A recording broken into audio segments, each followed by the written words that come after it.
What's going on, Stranded? How are you? Good to see you. Good evening. Oh boy. What is up? Anything good? Another boring one. Another good one. Hotter than hell out there. Apparently, heat index is getting up to like 115, 120 degrees. So it's definitely a hot one. And of course, like an asshole, I went out and pressure washed yesterday. So, yeah, burned the shit out of myself. Still on the sunny side of the dirt. It's better than being on the dirty side of the sun, I guess. But yeah, let me just might as well pop that up. So we'll work on him tonight. I'm gonna move him off board real quick because I just finished up a 32-hour print that needs to be have shit taken out of it. Also, I took advantage of an Amazon sale. This is my new priming airbrush. It's a Galeri, a Galeri Advanced Jihad 68. It's a nice little gun.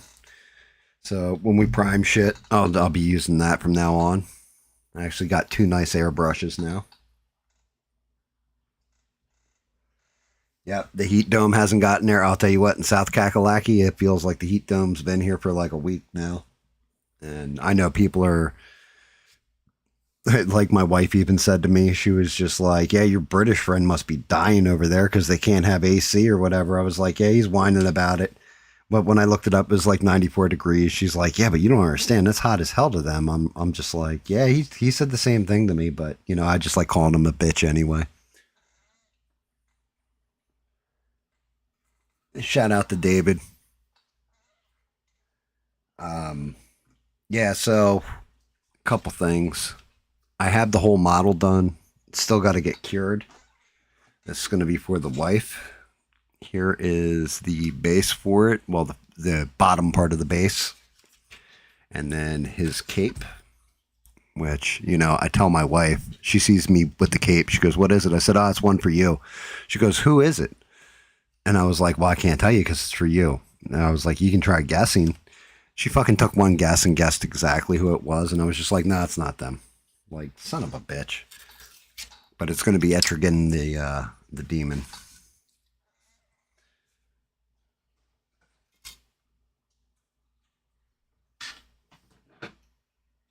Oh, it has not rained here at all. But yeah, this was 32 hours. This is the top part of that base. And Etrigan's going to be standing in the middle of it. As you can see, it's all fire. And then, of course, you've got souls that are trapped in there. Because, again, it's Etrigan the demon. But it's got to... I got to break these supports free. I have a shit ton of them on here that need to come off. I just have to be careful because there's some really fragile pieces in here. Stuff that doesn't look like it supports, but is, and then other stuff that is flames that I don't want to snap them in half. Yeah, I think Ohio, right? That's where you're at, is getting hit the hardest with that heat dome they've been talking about.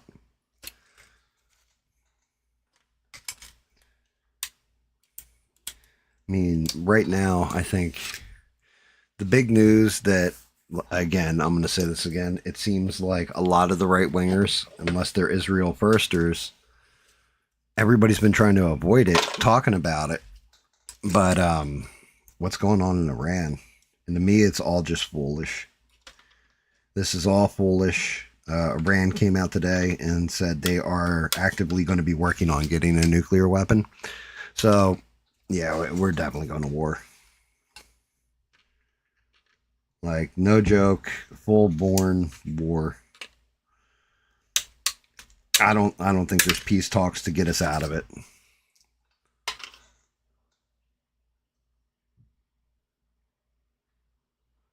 That's awesome, David. I like that. I like that. You melty bastard, you. You know what? I gotta move my chat up. For whatever reason.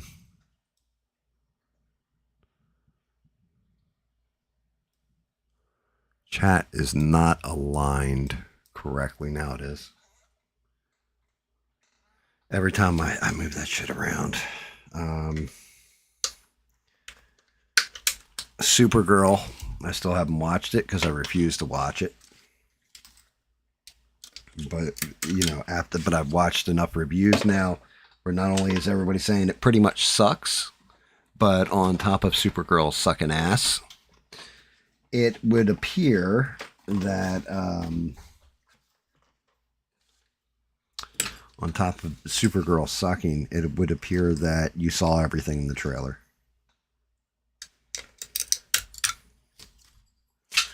So I'm not even going to waste my time.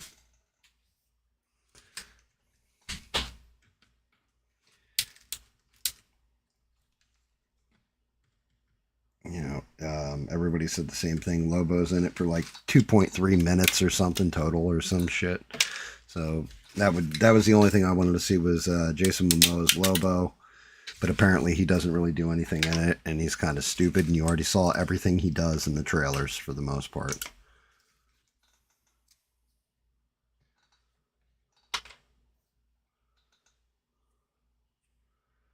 It's going to suck going to work this week, not climate controlled. I'll tell you what, that was the one thing I did enjoy about retail was I was always in air conditioning or heat controlled environments for the most part, except for Walgreens. When you're throwing the truck, then you were out there and really dealing in the heat. But yeah, I was looking at that heat index is like 150, or that heat dome is going to be 115 to 120 degrees Fahrenheit. That's crazy. You're just going to melt.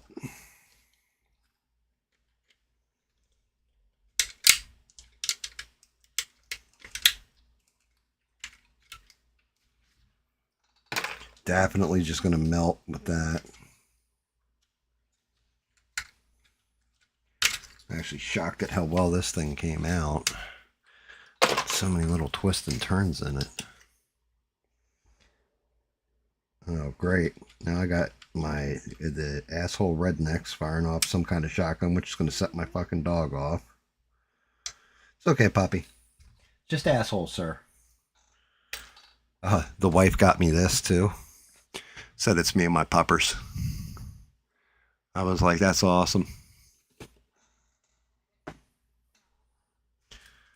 Yeah, I don't know what else has been going on. I know people are all watching the World Cup. Is America even still in the World Cup? I don't even know who the hell's in the World Cup anymore.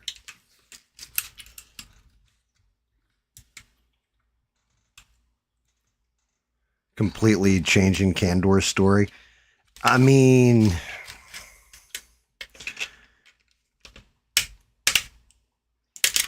the big problem is this. Apparently in the comic books, spoiler alert for anybody who didn't see Supergirl, but since Stranded did, and she's one of the only people here, and I'm bullshitting with her.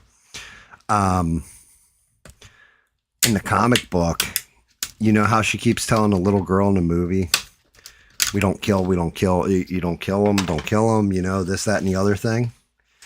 In the comic, she actually doesn't kill the villain. She just beats the shit out of him.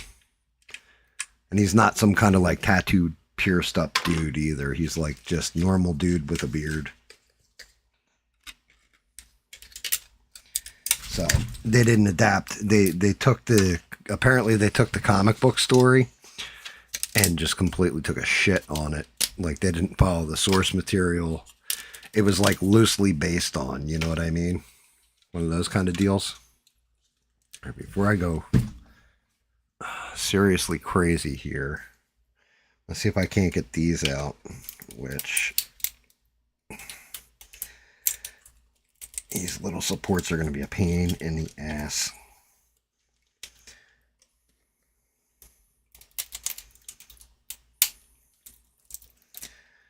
I know because when it was printing, right where there's webbing on this bottom here, this stuff failed. You can see where there's a failure in the webbing on the baseline, but it kept printing anyway, so I just let it go. But because of that, each of these little supports are going to be a pain in the ass to get out.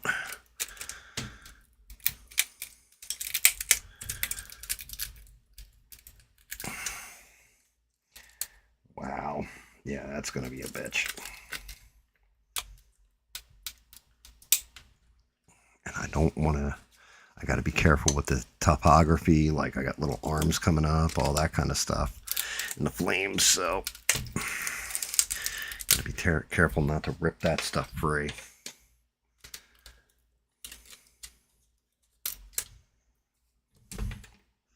I hate it when it goes smooth and then screws up again.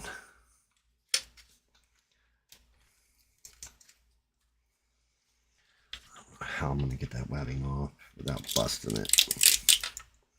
Oh, there we go. We got one piece. Pretty good chunk out too. It's definitely going to rip this webbing. Looks like it printed off center. Shit, that's not good. I wonder if it shifted when it was printing.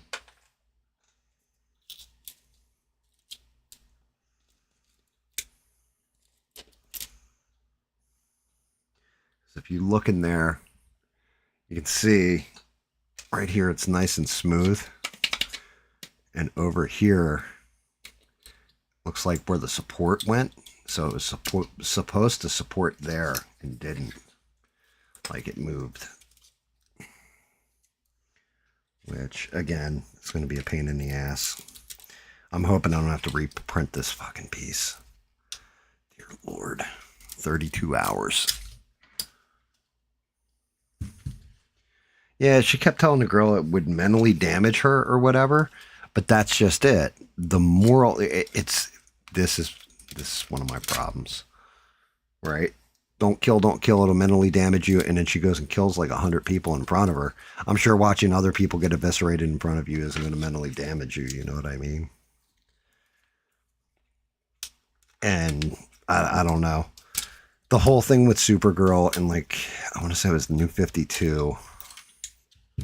They made it where she got the Red Lantern ring because she was so enraged about everything with Argo and all that stuff. Well, Candor, which, like, I don't know.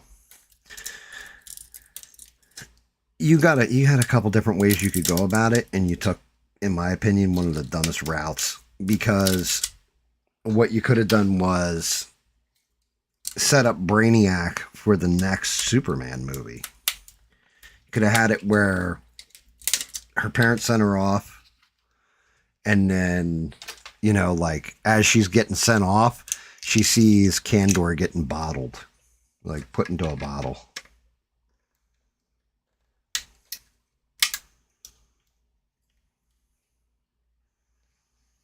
Damn. Come on. Got it to break free.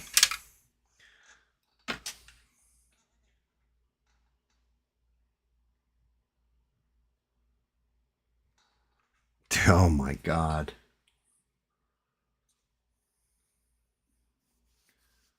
Yeah, well, I mean, they shoehorned Lobo in there. Just because I think it was to try and save the movie, if I'm to be honest with you. Because I had no interest in seeing Supergirl, like just from watching the trailer. Like I didn't have any interest until Lobo came on the scene. And then I was like, oh, okay, cool. I want to see Jason Momoa as Lobo. But again, it wasn't even enough for me to watch it.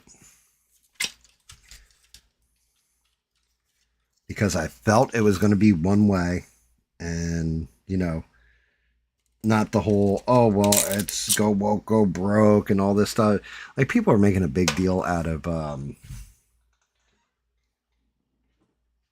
what's her name? Lily Alcock? Alcock, whatever. Talking about, let's see, where the hell? How in the fuck? Yeah, that whole bottom of this plate shifted, it looks like. So we got a T section, which means I go in there like that. Okay, so that does line up. Oh, man. Yeah, this thing, it shifted on its build plate. That means over here is where the actual opening is. I don't know how the hell a design shifts. It must have been something in the slicing file fucked up. Because, yeah, look at this. I'm having to go out from this point here over to here to get to it. I don't know. It just wasn't a good movie, from what I understand. I mean, you didn't really need Supergirl for a jump off for a Lobo movie, though, right? You can just do a Lobo movie. Like, most people my age, Lobo was everywhere. Like, it was funny because my old, the old comic book store or whatever I used to go to all the time. I used to BS with the owner. His name was Mr. Ben. And Mr. Ben would say, he would be like, there was a point in time where Lobo was in everything. When Wolverine caught on, Wolverine was in everything. They did crossovers and everything. He's like, if a character gets popular, they're in everything. He's like, Deadpool's another one. All of a sudden, it's like guest starring Deadpool in every fucking comic that came out. And with Lobo, it's like, I remember a time where he was everywhere.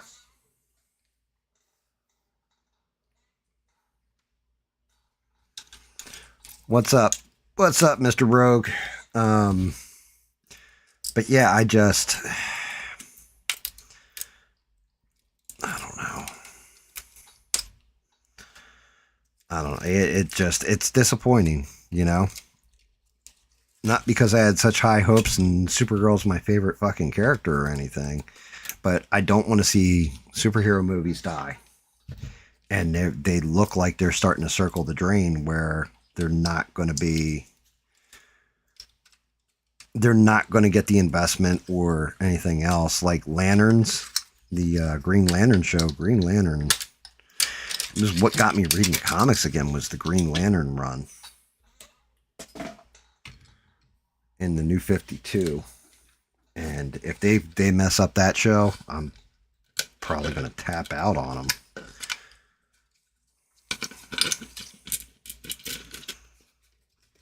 I think I got it.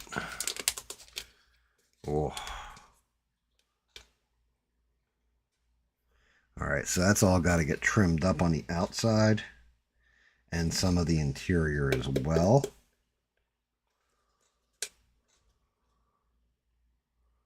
Yeah. Okay, so the interior here needs to get trimmed. Oh my God, what a mess. But you still got Spider-Man coming out, which I got hope for. I think Spider-Man's going to be all right, although I'm 50-50 on it because of everything, like the whole crap with the Hulk. I don't know. I'm a little torn on it because of that, because they included the Hulk in it, like having the Hulk go ham on it.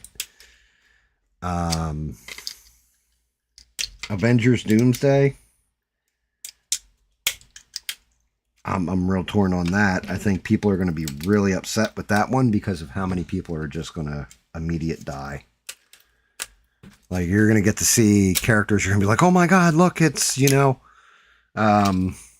Fantastic Four interacting with the X-Men. Oh, look, they all died. Like, people are just going to die all over the place on that one, so I think that one's going to be kind of a downer. It gives them a chance to recast everybody, start everything over again. In some cases, that's good because the actors are aging out. Other cases, I don't know. Could be a disaster. Damn it.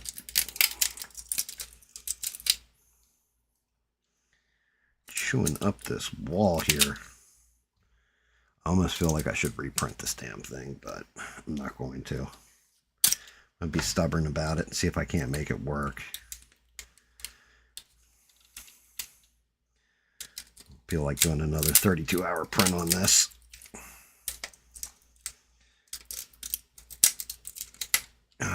The one modeler for Marvel that I use, Wicked, he's in the process of doing Red Sonja, Ian McKellen Magneto from the X-Men movies, Omega Red, and I can't remember who the last one was.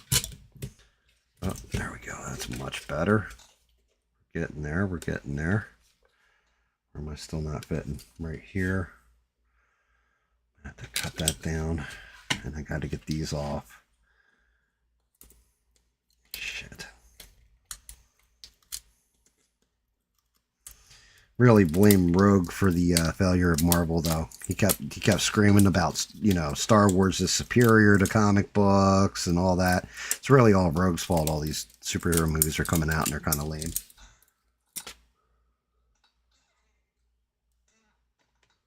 I can't tell which side's the front, which side's the back, to be honest with you. But that gapping, it's caused by this binding up. And again, I have to be careful because of the flames on it. So getting a grip with a set of pliers and twisting it out is rough. The Dremel, I don't know, will work as well as going in there with an X-Acto knife. I'm going to have to bust out the blade and cut it. Cut shit free. Or go in there with some heat and smooth everything down. Like I said, you can see where it shifted.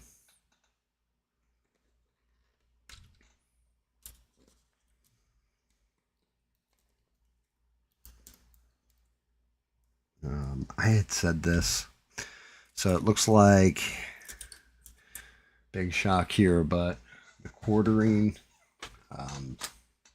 for anybody who watches that jerk off still, I'm watching a lot of Kino Casino, all this. It looks like he's shutting down his live streaming.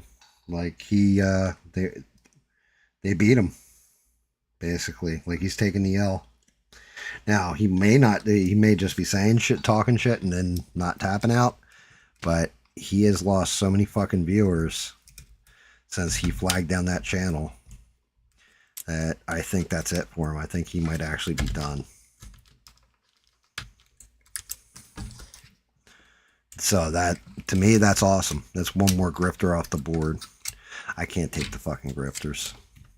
There's nothing that pisses me off more since becoming a YouTube, like doing this YouTube bullshit, right? One of the things that pisses me off is watching the people that grift or tell you how hard they're working. There are some people that actually do work very hard at this, right? But then there's other people that act like they're acting or working hard and they don't do jack nor shit. Like right now, you can tell by my production value and the shit I do that I don't work very hard at this. I turn on a mic, I turn on the camera, I talk shit.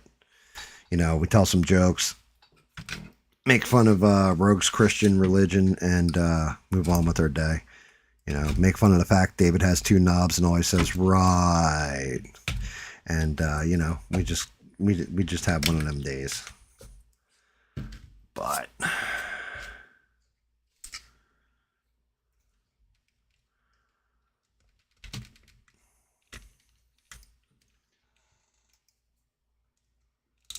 wait, who put their comments on members only? Who, the quartering?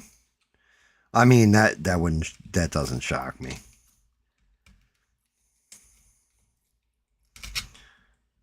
That does not shock me at all. I figured tonight, if we got the right people in here, maybe we'll do another AI song, make one real quick. Thought about doing one, and, you know, shout out to Danny, because I was originally going to call it the English Christian Warrior Midget. But I think we're going to amend that to the English Christian Warrior Dwarf. You know, because Danny kind of corrected me. He said I'm 5'7". I'm a dwarf. I'm not a midget. So you know, maybe we can work on that song. I want to do a second. I want to do a song called "All Hail Bob," the power of Bob, and that's all it's about. It's how powerful it is to be Bob.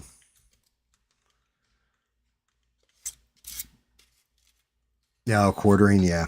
Well, I mean that makes sense. If you saw, like I said, shout out to Kino Casino. Those guys are awesome. They'd probably, you know, tear me apart and make fun of me for being a lol cow or whatever. But a shout out to them because they are actually awesome.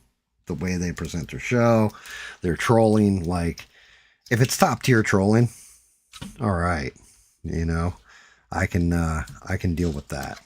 And they are the best at what they do.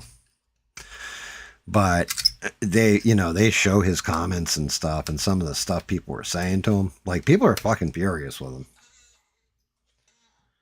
Like his viewer, like he deserves to lose everything just for canceling.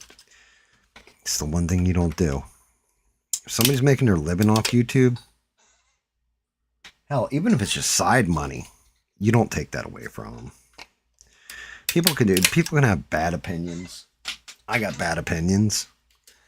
You know, you don't take their channel from them because they're making fun of you or whatever. It'd be like ABL, like, oh, well, you know, I got Gam's shit taken down. Like, you know, stuff like this because I'm always taking the piss out of them. You don't do that. Especially not when you're supposedly, you know, all about free speech and stuff like that. That makes you a total hypocrite at that point. A sea shanty for Bob.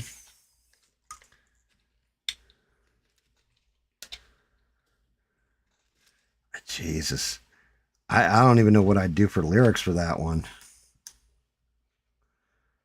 Actually, I do.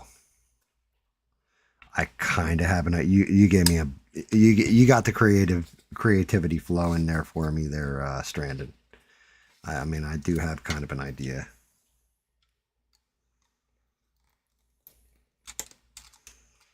I could definitely do one that would be fun, so to speak.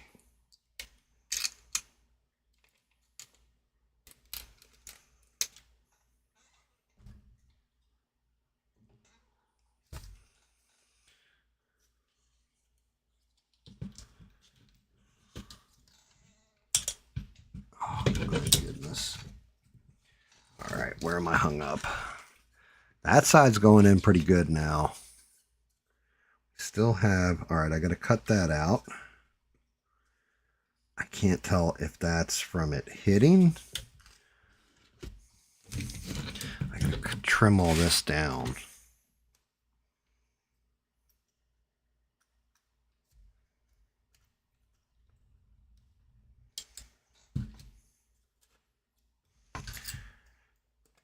I can't tell if it's from it hitting or what. Although now that I'm seeing how much this base shifted when it was printing, I'm shocked that it built the supports correctly and everything as well as it did.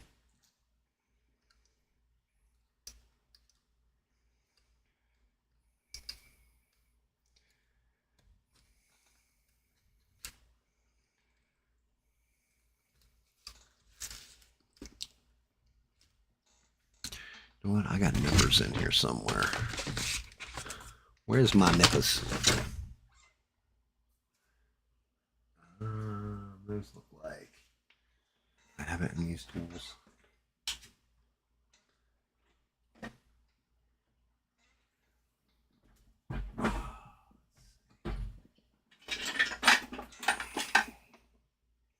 Nope, not in those tools. Yeah, find my damn nippers. The end of this thing sucks. Oh, I just got a set too. With a really sharp pair of nippers. Those are pinches. Let's change B-weld, some Loctite glue. No, it's not there. It's not down there. It's ended up either in the magnet drawer. What did I do with this shit? I got too much shit. There we go. I knew I had a set of nippers.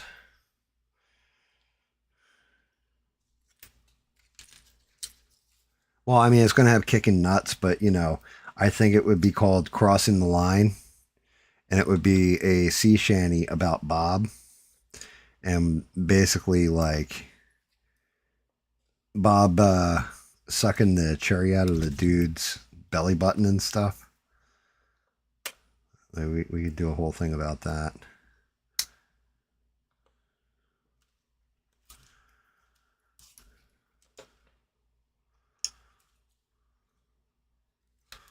Poor Bob.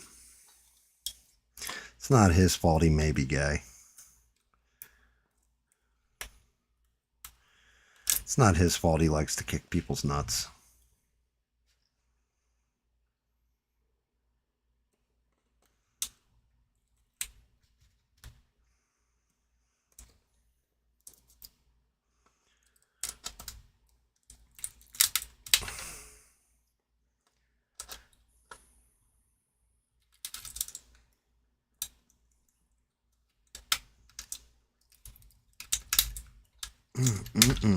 Gotcha.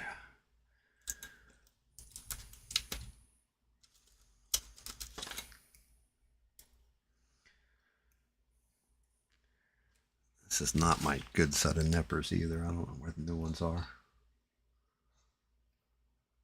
Yeah, it's hilarious. I mean,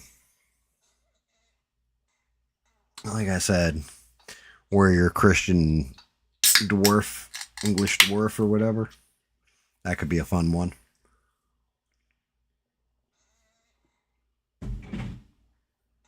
I don't know.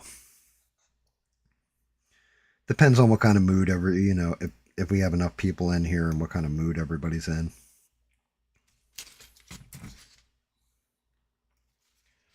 Everybody's kind of in a silly mood. We do those.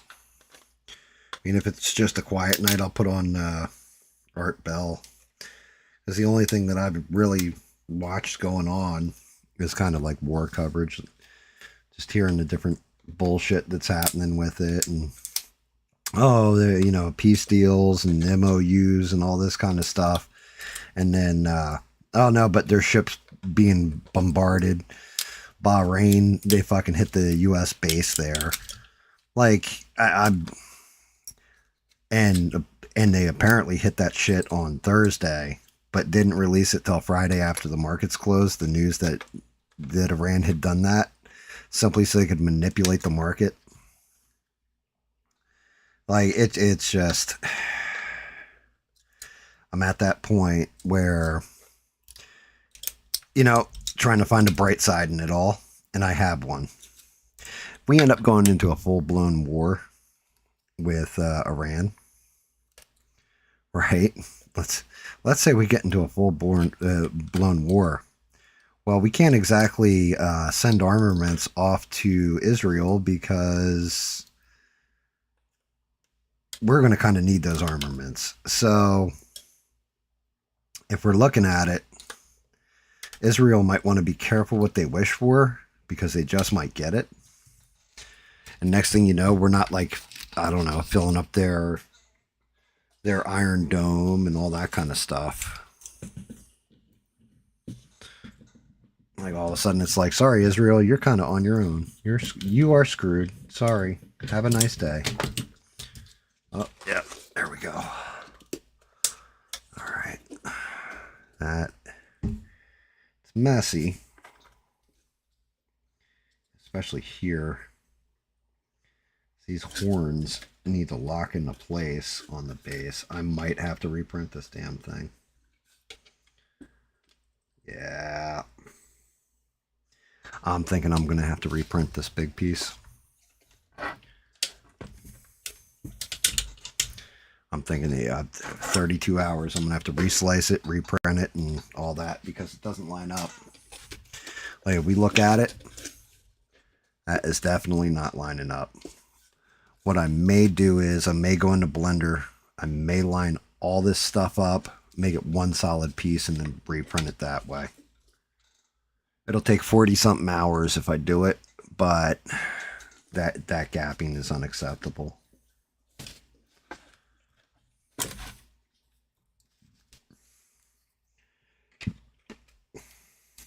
I can't accept that. It looks like shit. You know, I'm not going to hand my wife something that looks like shit for Christmas.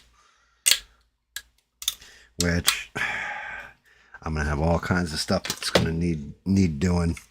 Because we got Jason Voorhees I'm going to have to do for my daughter-in-law. My one daughter, I'm doing a Super Mario diorama for her. I haven't decided on what I'm going to do for my son yet. Got a couple different ideas, but have not 100% decided.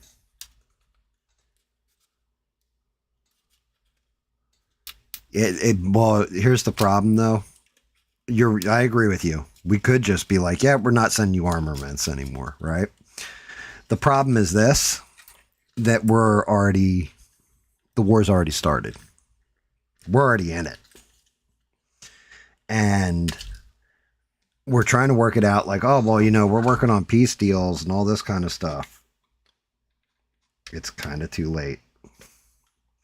Because the one thing that Trump has said this whole time is Iran can't have a nuclear weapon. Well, if they come out and announce today, we're going to be actively working on a nuclear weapon,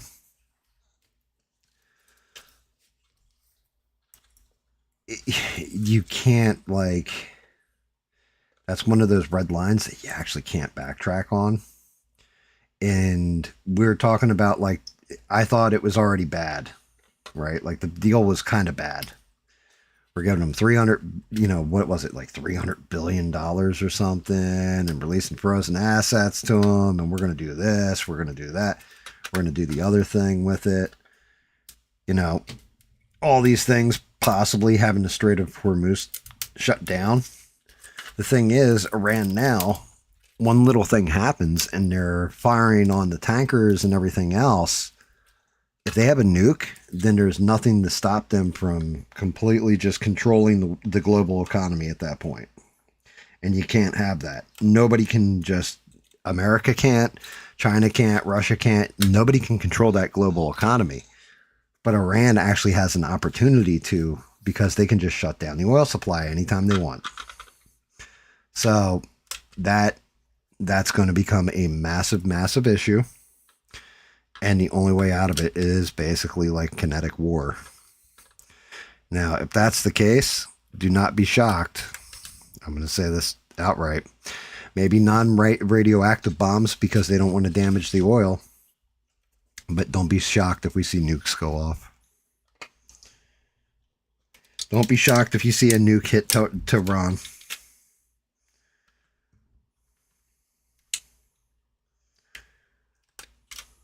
Because unfortunately, we're kind of at that point where just like Japan wouldn't tap out, they're going to have to tap them out, and they're going to have to go in with the full might of our military. And if you want to spare as many human lives as possible on the ground, the smart way would just be to hit them with a powerful nuke. And we're going to be fucking monsters. If Trump does that, he'll go down as... Well, he's already going to go down as a pretty bad president because of everything that's happened. But he's really going to go down as one of the worst of all time. Shit. Yeah, that... I think I'm going to have to reprint. I'm going to have to reblend this. I'm going to have to make this whole thing just one piece. Because it's a beautiful... Well, it's not beautiful, but it's highly detailed and terrifying considering this is all going to be flames.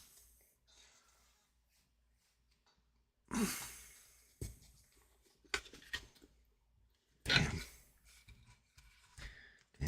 Damn. I was really hopeful maybe I could cut this down a little bit and it would fix. But I'm not seeing it.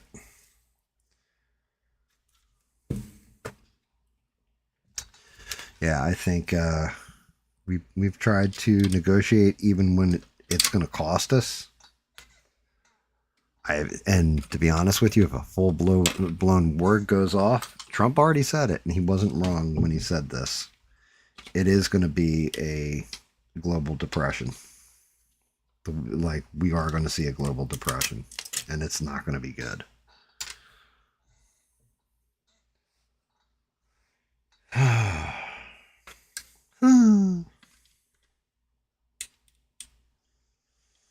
And now that's pretty much why I've been listening to Art Bell so much. Everything else, because it just takes my mind off of shit, and then I don't even have to. I don't have to keep up with it every minute of every day. But the one thing that should come out of this is we should completely just decouple with anybody that has an Abrahamic religion. We just need to get the fuck away from it. Christianity has Abraham mentioned in there, all that, but we're not based on him, or well, it's not based on him. It's based on Jesus, right? So we really need to let them deal with their shit, stay the fuck out of it, and be done. Just deal out.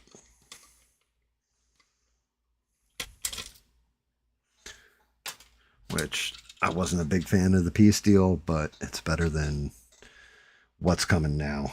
What's going to be happening now.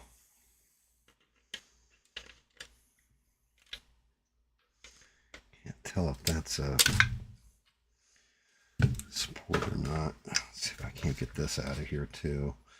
This might fix the horn if I can get this piece out.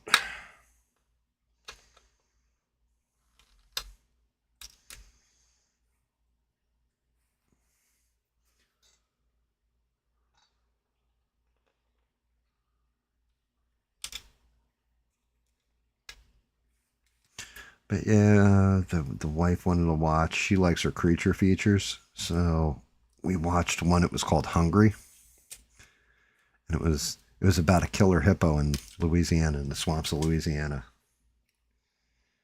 I don't recommend the movie, like, at all, but like the wife said, it's fun because the two of us will sit there and take the piss out of how stupid people are in the movie.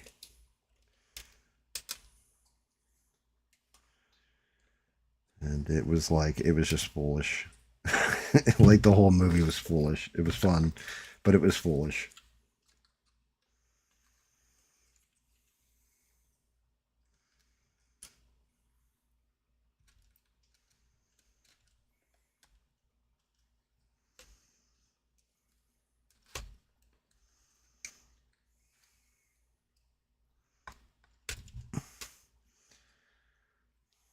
All right, let's see. Doubt this is going to line up right, but worth a shot. Who were those horns?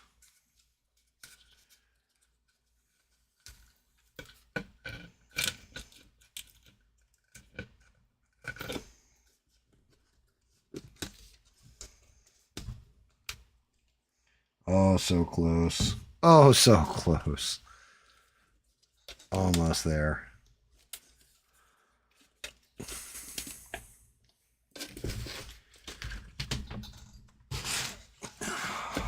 Yeah. That won't seal right. I think what happened is when it shifted, it gapped everything. Because that's pretty damn close. I think that's as close as it's going to get. But you have that gapping. Even though there's a little symbol that goes here. Yeah, like, I got warping back here too. Like, it looks like there's a slice missing out of it. Oh well. All right. That one I'm going to set aside. That's going back to the drawing board. At least the cape came out good. And I already tried it on the body and everything, and it fit well. What's up, Beans? So did the USA get eliminated from soccer yet? What's going on with the World Cup?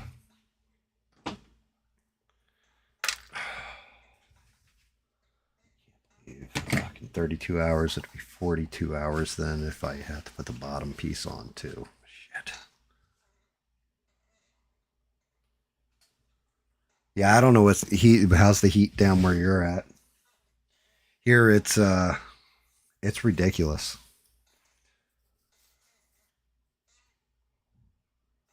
I mean, I enjoy it. I like my heat, but it's like uncomfortable hot even for me.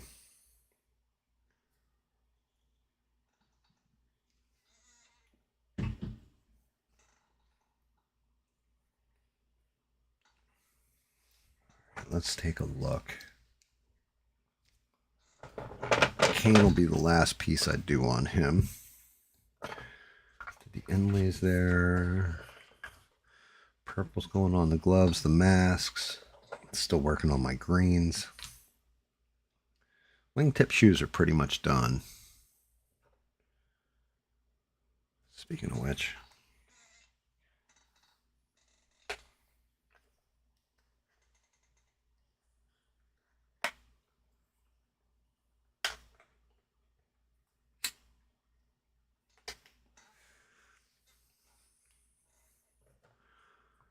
I think that's purple around the brim.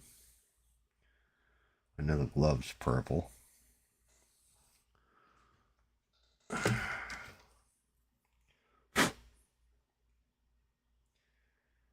those pinstripes are going to be a bitch. All right, let's take a look through the greens and see what I come up with. What do I have here? That's green gray. That ain't gonna do it. And I was using this sick green, I think. Trying to remember which colors. There was intermediate green.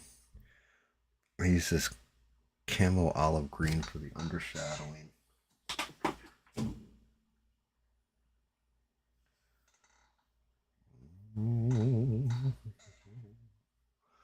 Gorgon brown. That was for the shoes.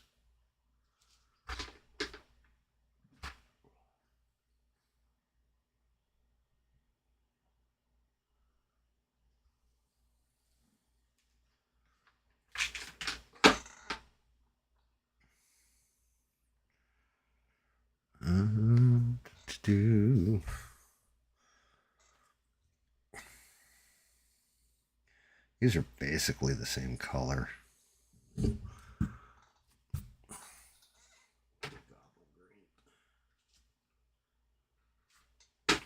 Actually, a Scorpy green might be the way to go.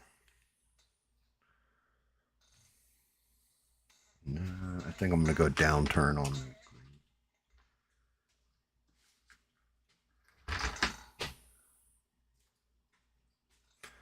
South Africa versus Canada.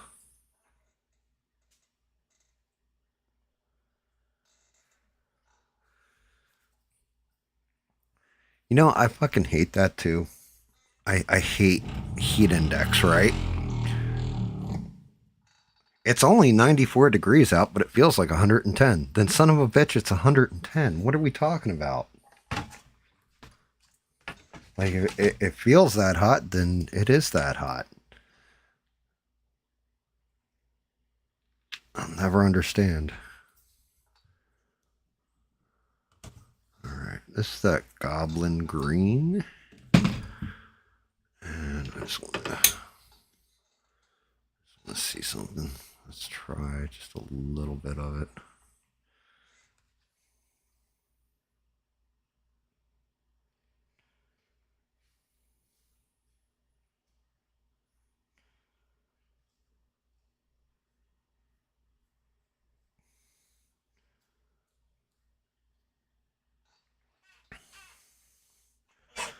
I'm going to use the goblin green on a sponge.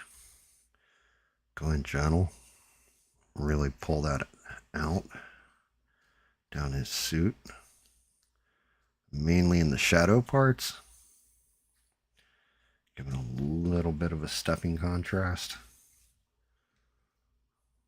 between his normal green and undershadow green.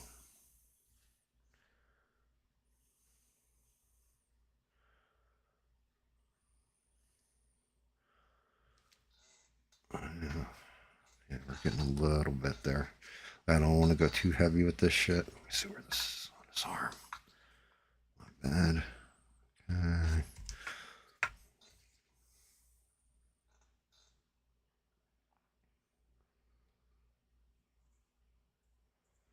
Yeah, I mean, Ohio is supposed to get railed. I think I'm right in between. I think Atlanta's getting hit. Like, I don't know, the way I was looking at it, you had spots that were purple, spots that were red. Like dark red, I'm in a dark red spot, and the purple's the worst, and that's going to be just south of me, and a little bit north. Guess we'll see though.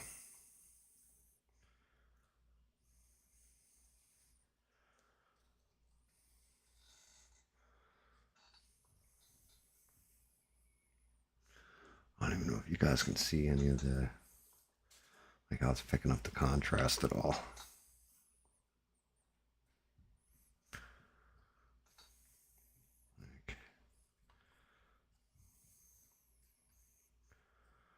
Pulling in just a little bit. He's got those pinstripes on his suit, and I'm half tempted to try and do them. But good luck.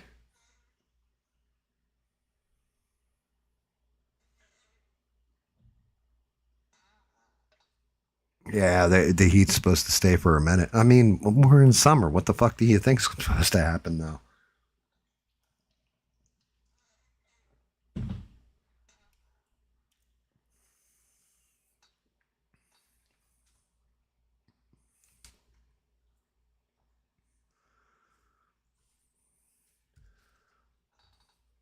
Speaking of which, just in case anybody's watching for the color I'm using, this is Goblin Green 72.033 Game Color Vallejo.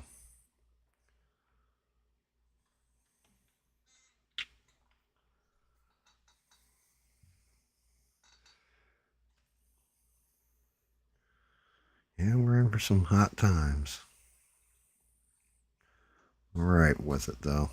Like I said, I'll take the heat over the cold. That's just me. And I got a pressure washout in it. Well, I don't have to, but I'm going to.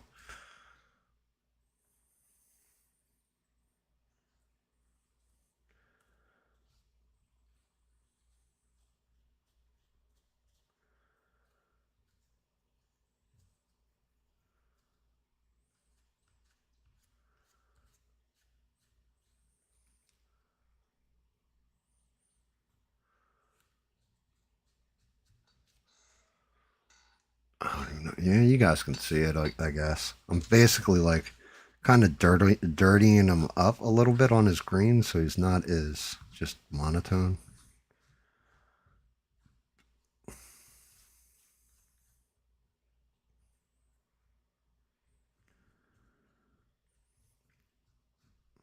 I will put highlights in them too.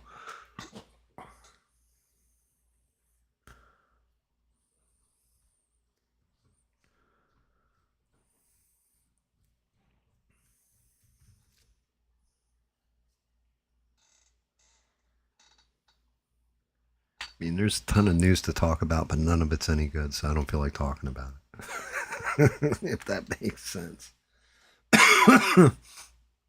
Although, we want to talk about something that I'm finding interesting outside of the heat. Well, I'm definitely find it interesting. The Democrats. Democrats are in for a civil war. Like, it seems like the right's fighting with each other, and the Democrats are fighting with each other, and they're not fighting against the other side, which is weird. Because you have this whole socialist bullshit that's kind of taken over the Democrats at this point.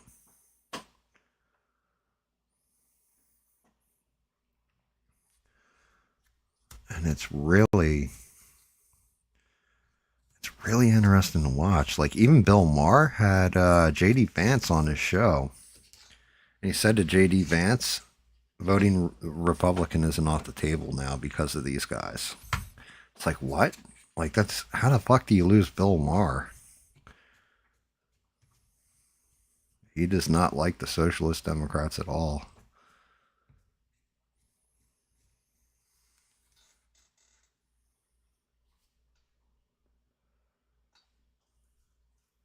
Wait a minute. What? I did not hear about this one. A 7-year-old was 255. That's heavier than I am. I'm like just pushing 200. Holy shit. How the hell can you be 7 years old and 255 pounds? How's that even possible? Like, what were you feeding the kid? That's yeah, I mean, I don't know about murder, but neglect, definitely. Did they like lock him in a closet and chain his leg to the ground and like Dumbo's mother after it freaked out?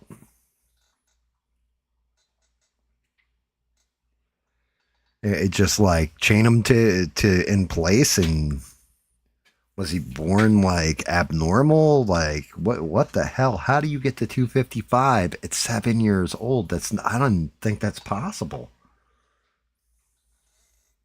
Were you feeding him concrete? Like what the fuck?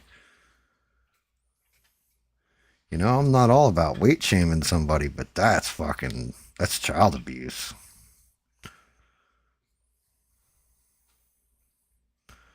Holy shit. 255 at 7 years old.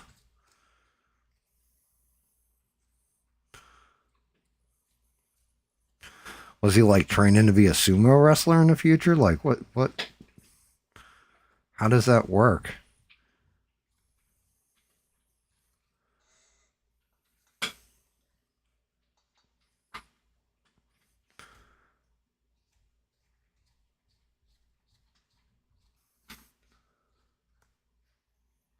Yeah, but I mean, eating whatever you want anytime you want, even when you're 7 years old, I don't know that. How the hell how do you get to that weight? Like, how's that even possible?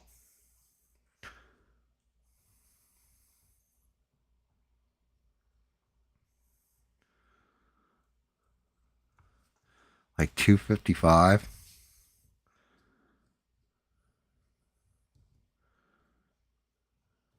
That's fucking insane. Like that's a ridiculous amount of weight.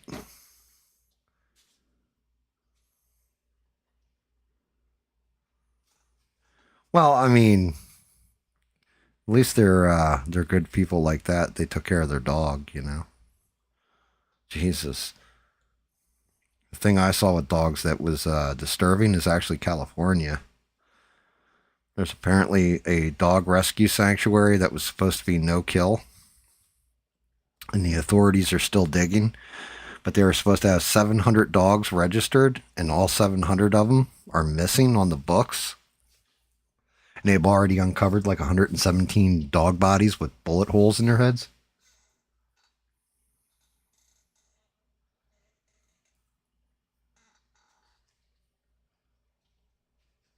Like, and they're saying that the person will probably walk because it doesn't count as animal cruelty because in California it's not against the law to shoot a dog. I was like, wow, can you imagine?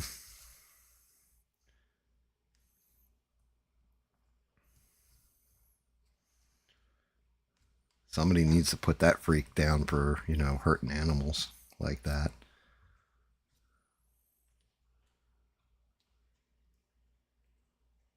Yeah, that way it does. It makes you sick.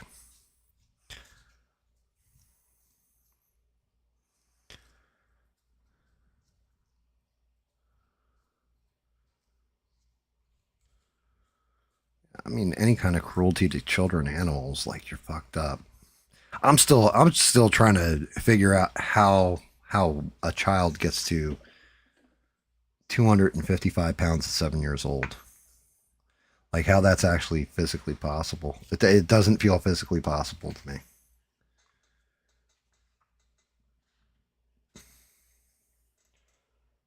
That's the dead arm. Get these legs.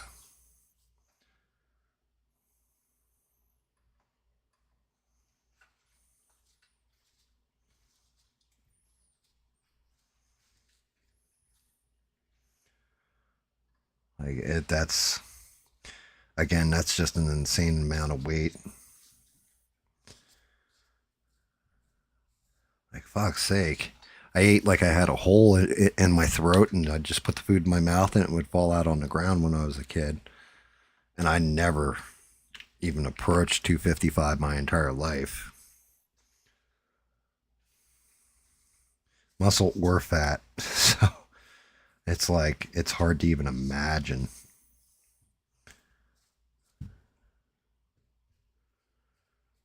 Holy fuck. Well, if a dog's sick or old, you know, yeah, there's real humane ways of doing it. But we're talking about this was legit. They were going to, I guess they were telling other shelters and stuff, oh, we'll send, you can't get them adopted, just send them to us. We'll get them adopted. And then, you know, doing what they did. Which is like, what the fuck, bro? The animals definitely deserve better than that.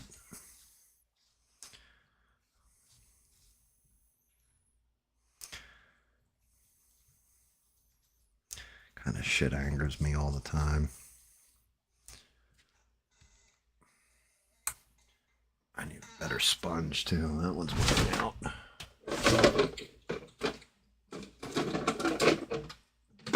Damn, that's fucking I'm still disappointed about my about that base.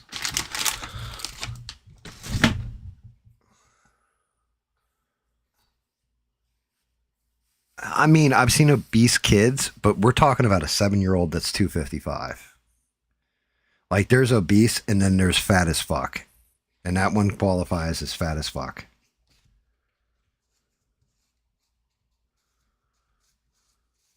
It's like the movie Blade, they had that one vampire that was like thousands of years old, and all it did was sit in the one room because it was too fat to leave the room. You know? But at 7 years old, I don't know how many calories you would have to take in. I don't know how you'd be able to afford the food bill to get somebody to 255 at that age. I mean, just because you don't know what an apple or a carrot tastes like, even if you're eating just nothing but sugar and junk and you sit on your fat ass, like, I can't. I mean, the whole thing is okay, why don't you give kids sugar? Because it's bad for them? Or because it makes them super fucking hyper and they run everywhere? And then it's like ridiculous, you can't even control them.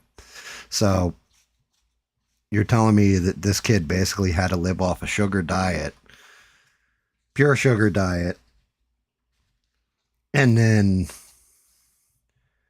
didn't burn it off, like just sat in one place, like you just basically, I mean, the famous line about me from my one roommate is, yeah, pixie sticks are not one of the four major food groups, dude. You know,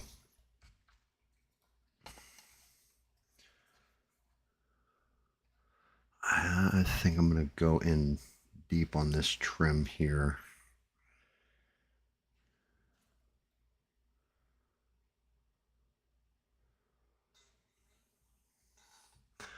So I can't imagine how much food, how many calories would you have to consume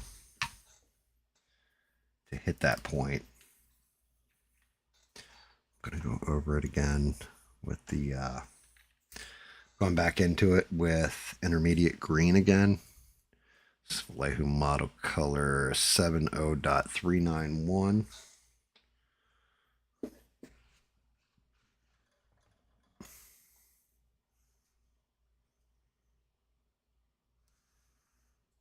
Just going to go nice and easy on it. I want to go real heavy. Just to catch some of the folds in the suit and bring it back to life a little. I'm probably going to go in the under pockets and go in with a brush. Clean them up. But I'm just going in nice and easy with this.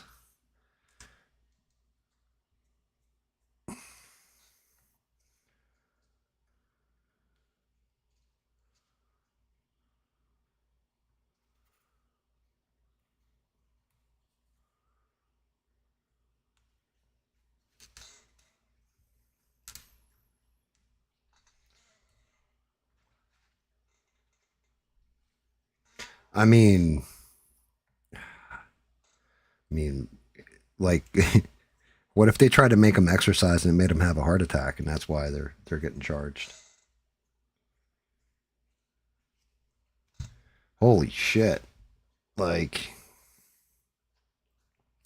I had not seen that news. I did see. Oh man, and I honestly feel like kind of a dick for this one too. I do, but I don't because he's doing it to himself.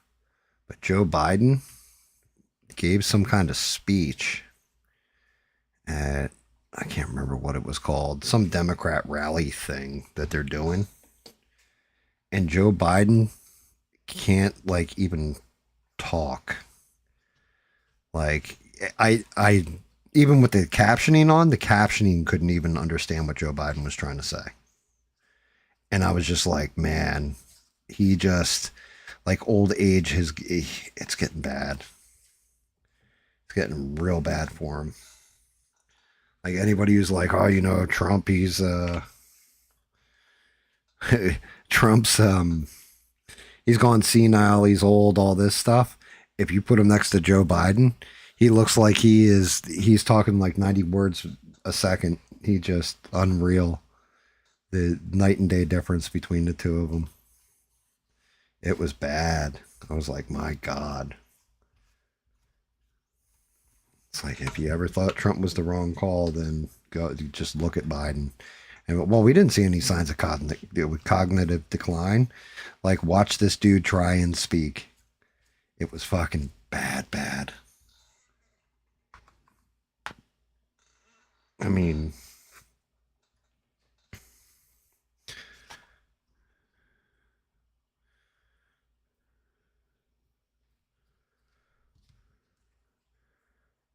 like, I'm still like, sorry, Stranded. You really threw me a fucking hard curve there because I'm just trying to picture 255 in like a 7-year-old.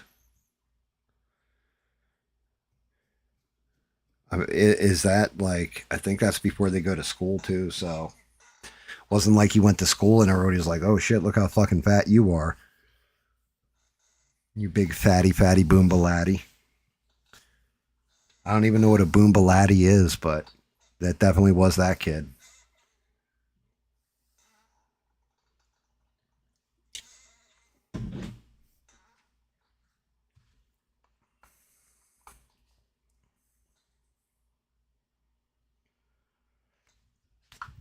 All right, let's get in there with some brush work.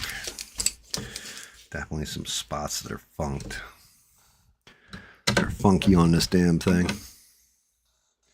Too small.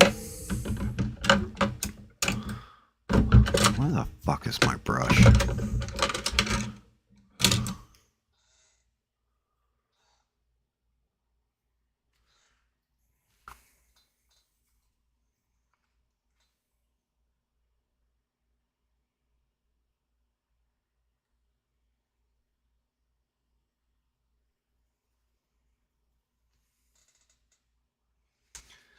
Some of this needs to be cleaned up bad. I think it's because I didn't prime this one.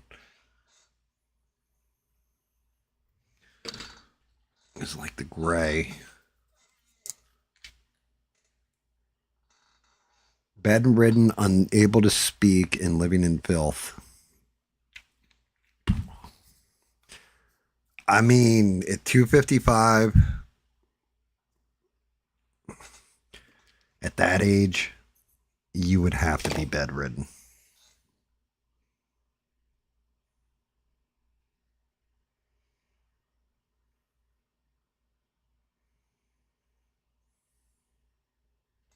He wasn't wheelchair bound, right?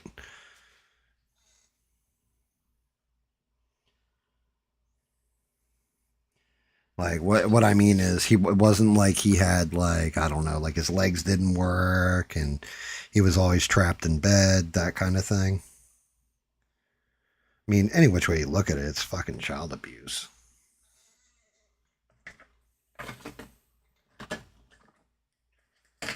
Like as a parent, if you can't look at your kid and say, you know what, you are fucking beyond morbidly obese, you're a fat fucking piece of shit.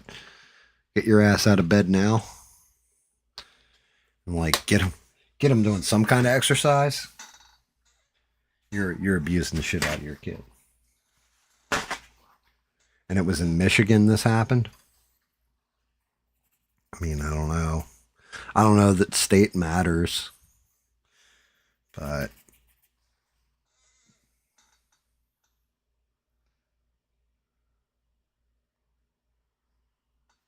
they never took him to a doctor.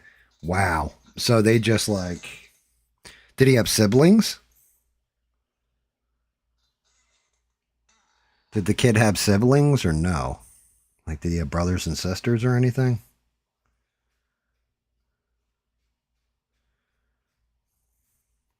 I mean, I'm not exactly a great parent, I would say. But I'm not that bad of a parent. Fuck. Although, I don't know if I told you guys this one. My daughter every Father's Day gets me a shirt, right? Like a t-shirt. This time she got me two shirts. One of them said, don't worry, I got this. I watched a YouTube video. And then the other shirt said Sigma, just like my daughter, and it's got the American flag.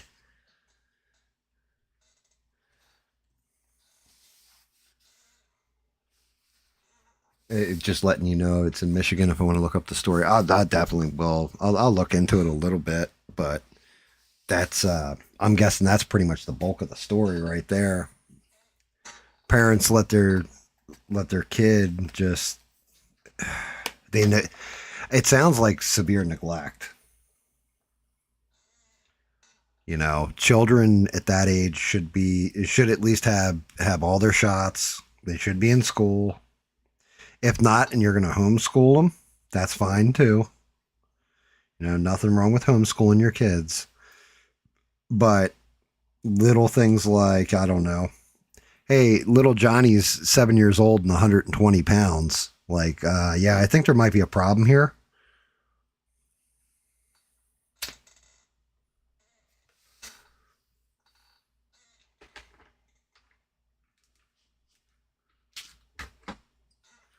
You know, it just, there's little warning signs that you can see.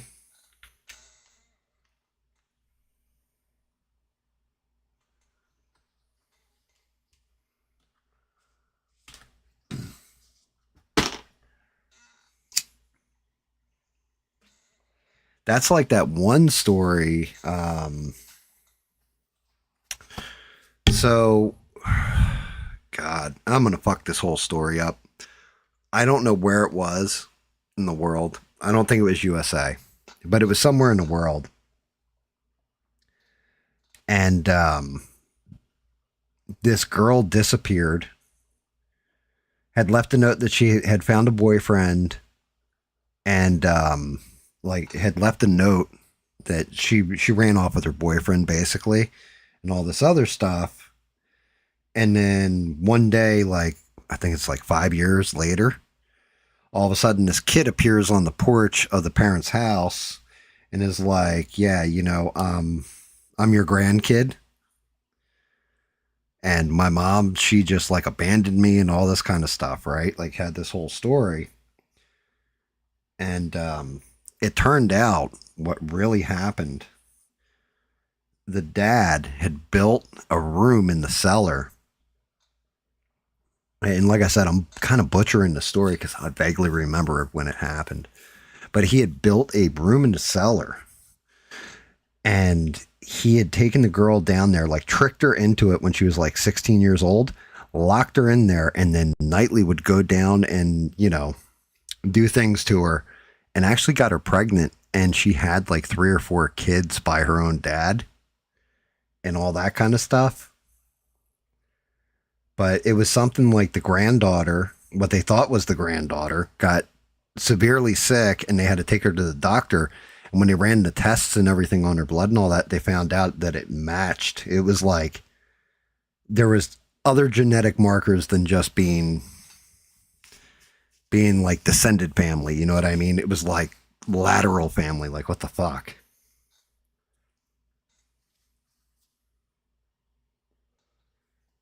I mean, no, I'm sure there's a birth certificate. Just because somebody's born has a birth certificate, right? Doesn't mean that the state follows up and is like, will come knocking on your door like, I've come to check on your children. You know, it, that shit doesn't really happen. Like, it's nobody will check to see if your kids are all right. It's supposed to be up to the parent to make sure that the kid's okay.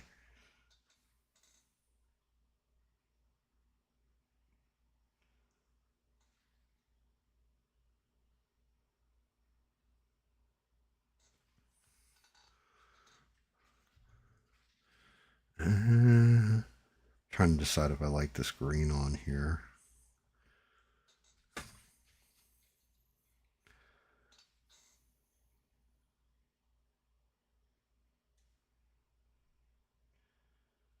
Pull that straight line.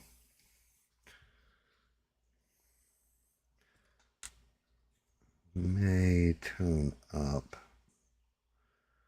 on these pockets.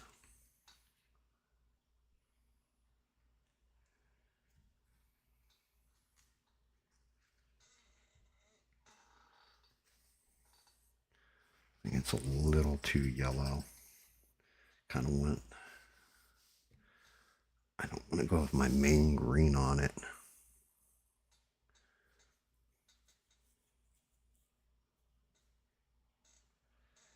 Well, medical records just means you never took them to a doctor. School, no having no school records just means you never enrolled them in school.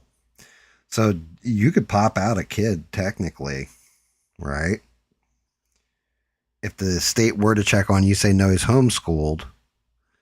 Well, the state doesn't keep your medical records, so they don't know if the kid has all his vaccination shots. And nowadays, you have parents that are completely.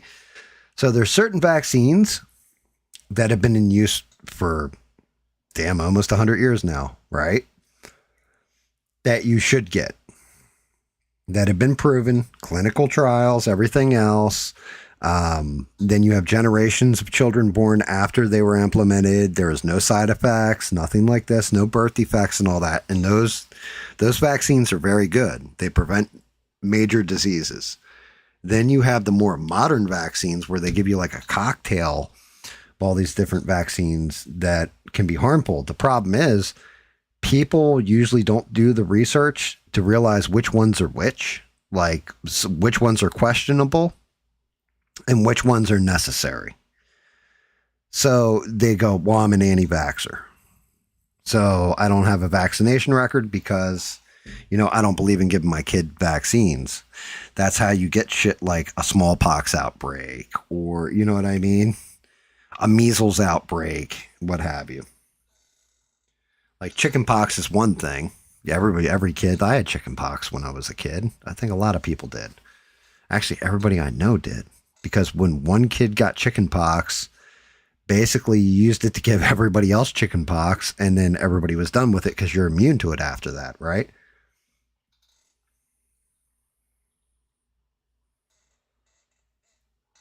But nowadays, it's like you get people that are hardcore anti-vax, and COVID did no favors going and getting your safe, effective, and free shot. That it only causes myocarditis, and nobody knows what the long term effect of it are on the human body. That put a lot of dissent and a lot of questions in people's minds.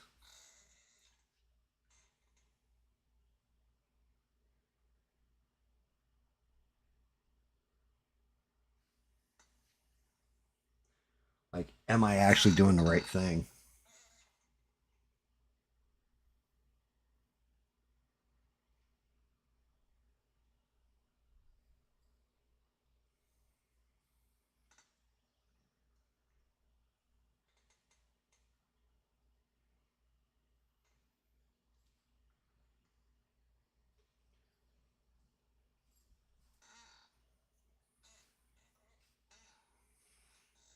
Like, it's just not good.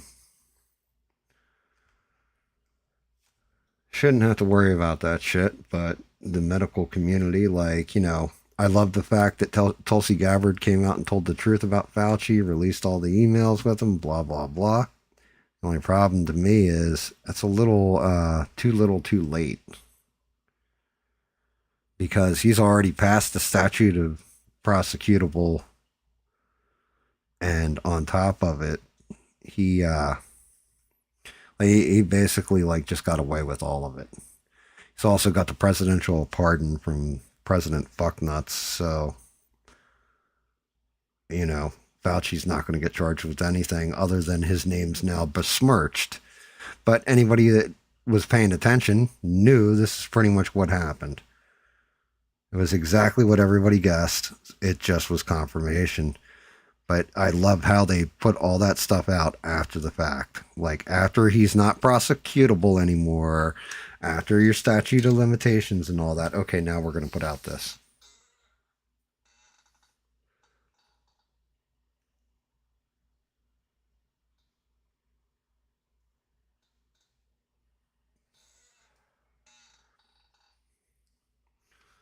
I mean, we live, unfortunately, our government has made it where we don't trust shit.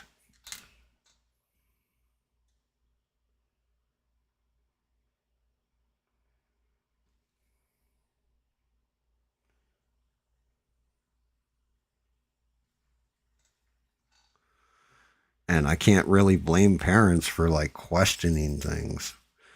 But that's where you got to do your own research. You have to look back and, you have to look at everything with through a lens of intelligence and just reasoning it out.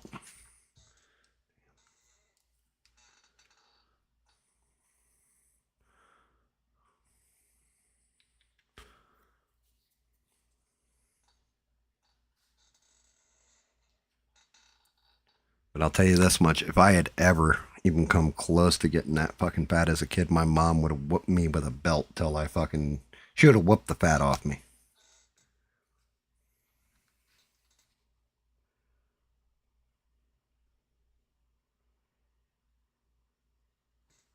And legitimately, I'd probably be thanking her for it now.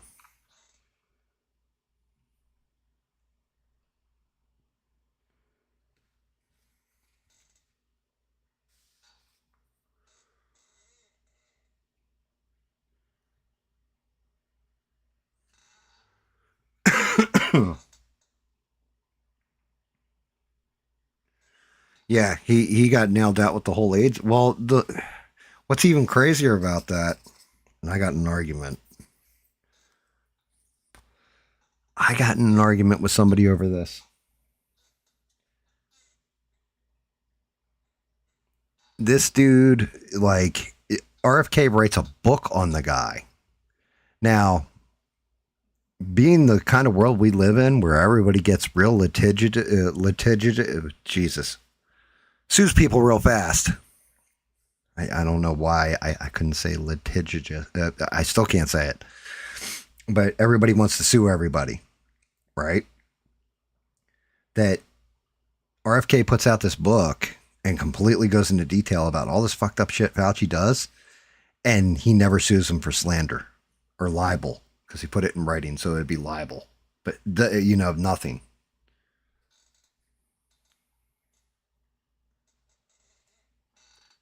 Like, some of the shit in that book will make you fucking sick, too. Like, he took drugs that they developed for cancer patients and used them on HIV positive patients, saying it was going to cure them. And it killed everybody that had cancer, and it killed everybody that had AIDS or HIV. It was crazy. Why? Because he probably got some kind of kickback from Pfizer and all the rest of the big pharma.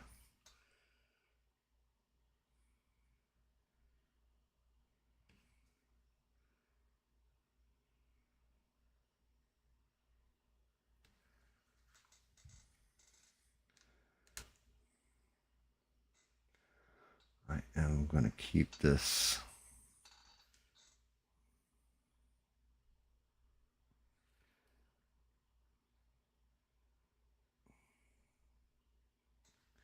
I am going to keep that real light green on those pocket inserts too, so then I can do them on the buttons.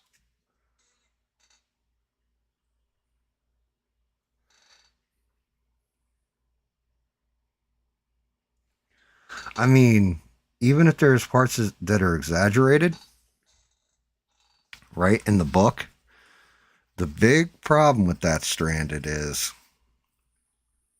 you take somebody to court, then they get discovery, and you have to turn over all your files and all this kind of shit. And even if only part of it was true, like not all of it was true, but part of it was true, you'd be screwed. See something.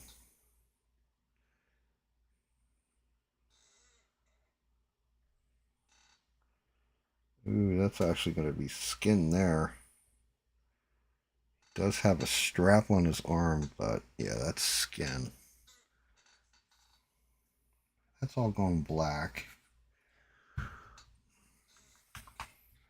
We got purple here. I'm gonna tone out his face and do his mask in purple. God, my hands, my arms, everything else is just banged up bad. Look at this other arm.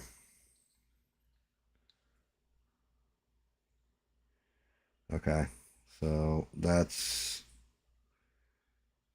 actually, let me look again.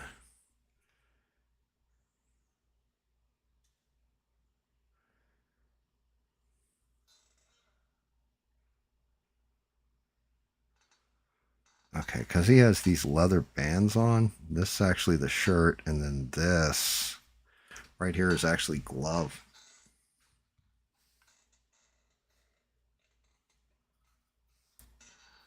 All right. Let's see, we are going right to just regular standard black 72.051. His wife was on the board of directors for Pfizer, so there you go. There's your money. Follow the money.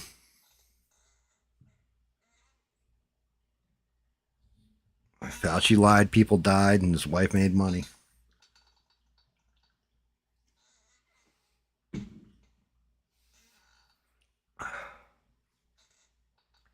There's a special place in hell for that dude.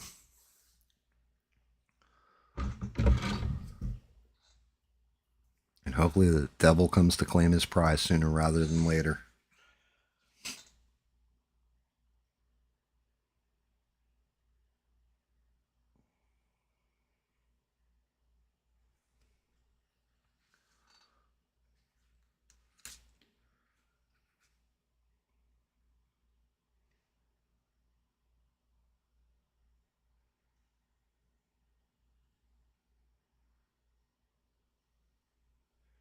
I almost feel like I should probably go in before I do the shirt, do the purple first on the tie.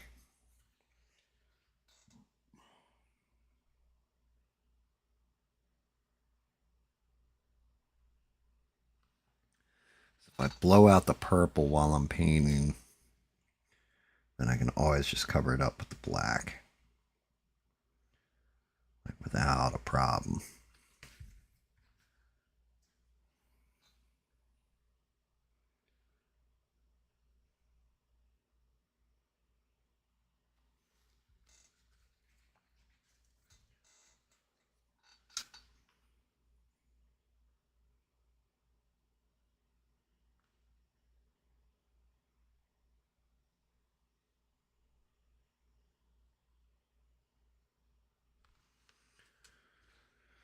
mean, you guys got anything else for me? Anything else fun? We had a bigger audience, then I'd probably go rock and roll some AI songs or something like this. If it's going to be a quiet one, I can always just put on Good Old Art Bell and chill. I don't know if anybody's got any topics or anything like this they want to discuss. Going in my bass is going to be Hex Lycan 72015.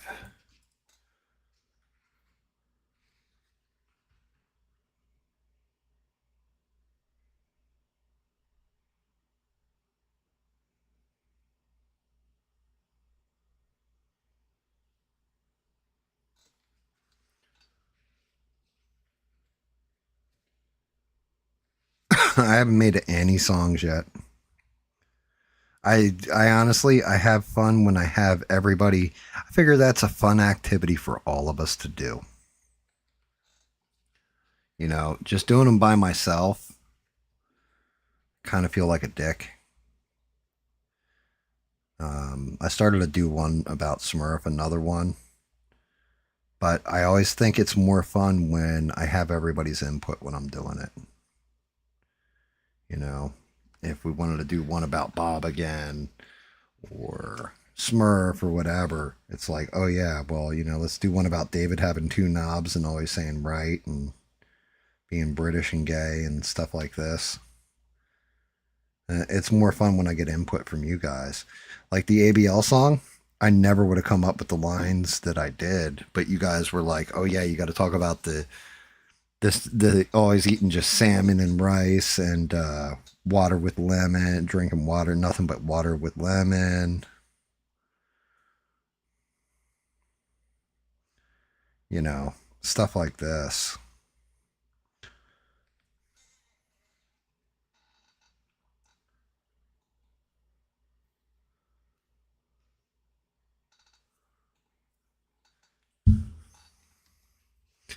I mean, we could do a song called PC List Dave. You missed the ABL song? Hold on, Stranded. Let me locate it. I got it on the PC. I can play that one for you. Let me go look it up. Dear Lord. Gain on my... That's my volume. Where's my gain? The gain on my microphone was like way up. Is this better? Yeah, you want to hear the ABL song? I got it. It should be called Salmon Burnt Black. Let me see if this actually plays. Let me know if you guys can hear it.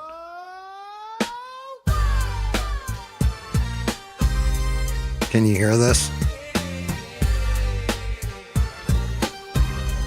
Let me know if you could hear that. If you can, then I can go to the actual version.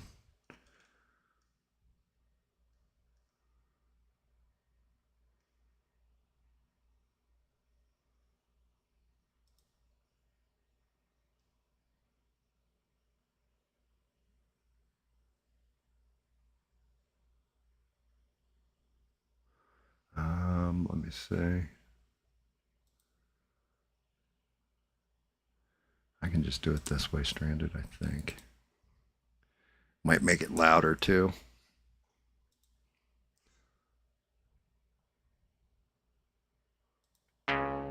Oh. Is that louder? Yeah. Let's focus. Just after 8. Hey, yo. Can you hear that all right, Stranded? Okay, ready? This is the song as a committee we came up with for ABL. It's called Salmon Burnt Black is the name of the song. And you tell me that every word of this is an ABL. Oh, yeah. Let's focus. Just after 8. Hey, yo, yo, I'll be late. Yo, yo, yo, yo. Great. Yeah, yeah, yeah. 1 million subs on on YouTube, I'm a star. Can't understand my views are falling so far. Watch my commentary, my show is a blast. Old boomers and weirdos, my research half-assed. I'll be late, I'll be late, I'll be great. Never great, never great. It's after 8, after 8, after 8. I'll be late, I'll be late. I eat salmon and rice, drink water with lemon. Salmon burnt black, just like my women. Lost all my guns while sailing at sea. Got married for 6 months, women just ain't for me. I'll be late, I'll be late, I'll be great. Never great, never great. It's after 8, after 8, after 8. I'll be late, I'll be late. I'll be late. Yeah. I'll be late. Yeah, yeah, yeah, yeah, yeah, yeah. I'll be late. Big backs and bull daggers, who else do I see? Less viewers and unsubs except for the elderly. I'll act like I'm smarter, better than you. My OG home was broken, my penis is too. I'm from the street, from the country, I guess. Whatever I can grift, I'll just copy the rest. I'll be late, I'll be late, I'll be late. Never great, never great. It's after 8, after 8, after 8. I'll be late, I'll be late. I'll be late, I'll be late, I'll be late. Never great, never great. It's after 8, after 8, after 8. I'll be late, I'll be late.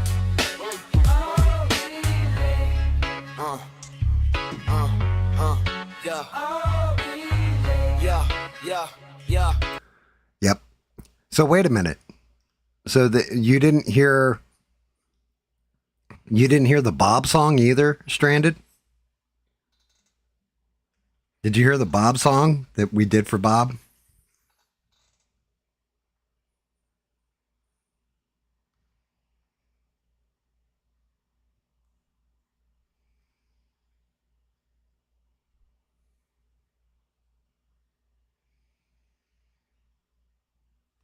I don't know if you went to bed before I put that one up, but I got the Bob song too, you can hear.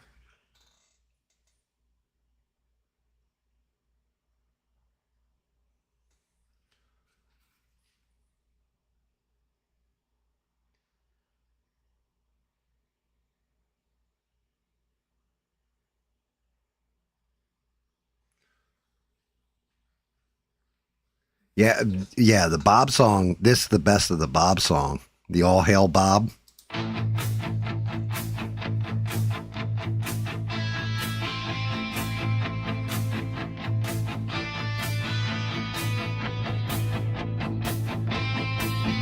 Song about a very short man named Bob who was in a bar, trying to pick up girls and failing. Then 3 big men walk up to Bob and ask him to leave, and he kicks them in the nuts. He kicks them until they vomit! Power of Bob!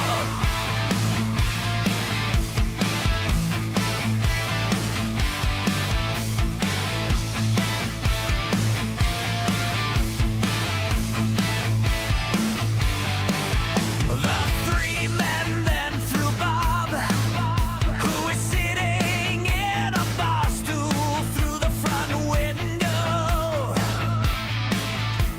And Bob ends up going home with a Taiwanese female that is really a man.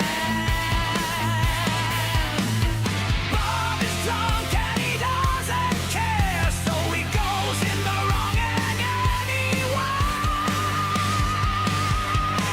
The next day, Bob goes to the drive-in with his buddy and watches an adult film.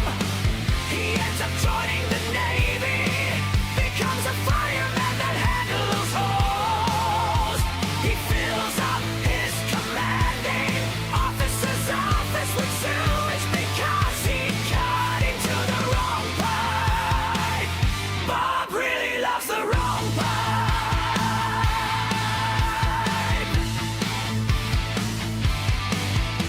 Behold the power of Bob, the powerful Bob, the horny Bob, the swipe right Bob, the power button. All Hail Bob. Bob, all hail the power of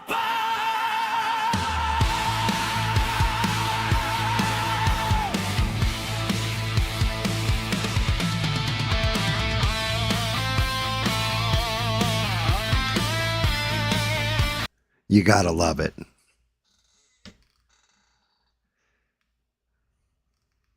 Yeah, we ran out of yeah, I know you heard Haters Eat These Nuts with SE singing.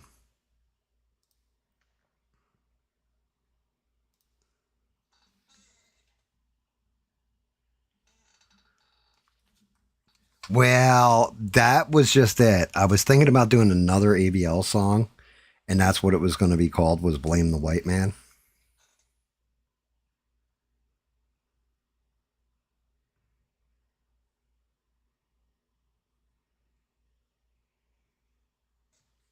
was thinking about doing an ABL song where it was basically like, you know, like at 500 people watching on a million sub channel, stuff like this, and then going in about, you know, I blame it on the white man. Like everything's going to be blame it on the white man.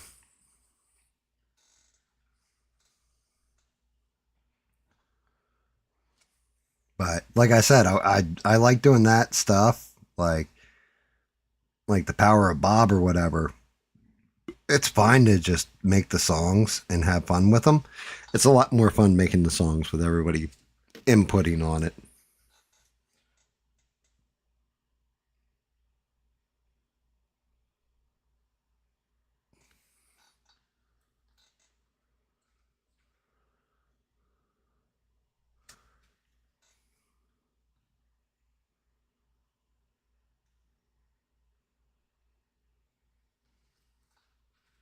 I mean, writing another Bob song is going to be kind of difficult, even though there's a lot of stuff to work with.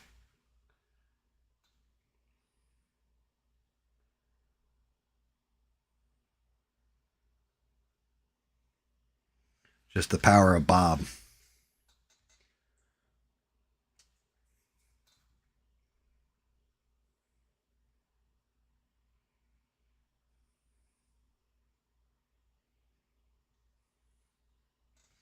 Anytime Bob comes on, though, he's getting that theme song played.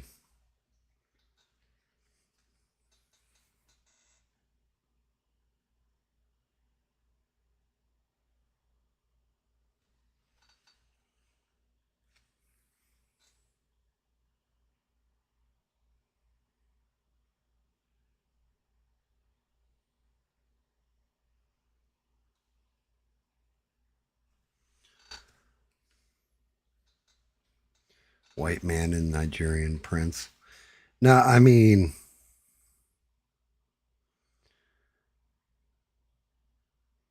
I don't know.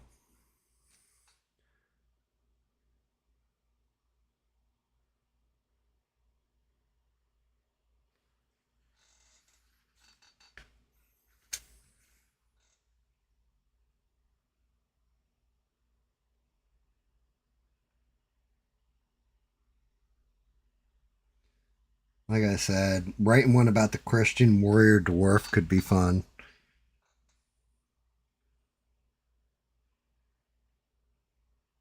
But it's not like that one would be a lot of fun if Danny was actually in the chat and stuff.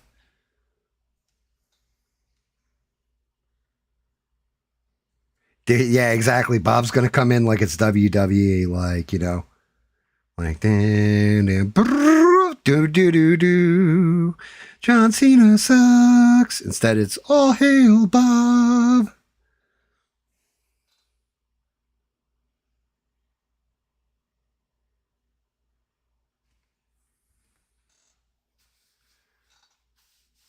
Blame the white devil. What's up, Bubba?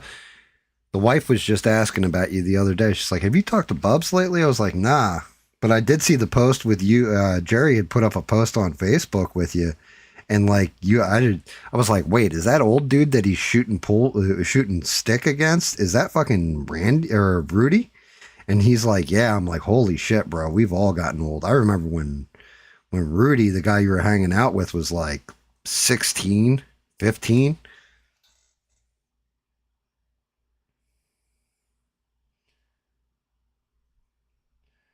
He was like, I want to say he was best man at Jerry's wedding. I'm just, I'm debating like we could do some fun songs. It's up to you guys. Like I said, it's up to you guys. What do you guys feel like doing? We can make AI songs. I can put on Art Bell. We can tell tale of news, like anything going on in the news you guys want to talk about, or TVs, movies, whatever.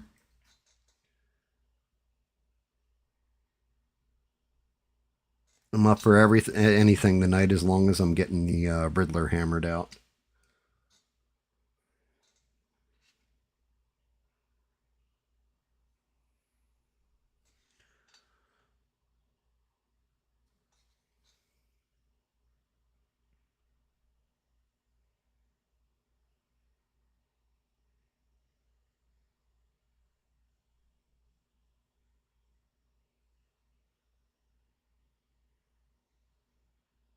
Wait, guys, thank you for smashing like and all that kind of stuff.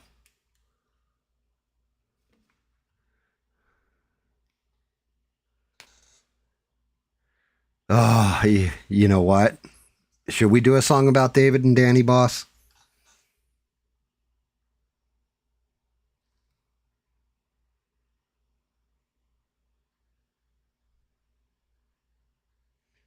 All right. First off, what genre should we do it in? Should we do it in like 70s rock?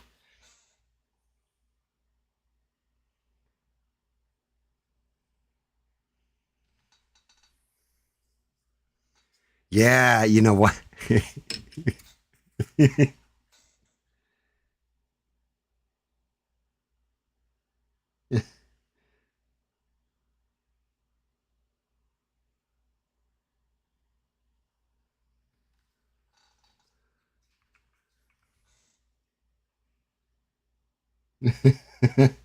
Do a song about David fucking saving England.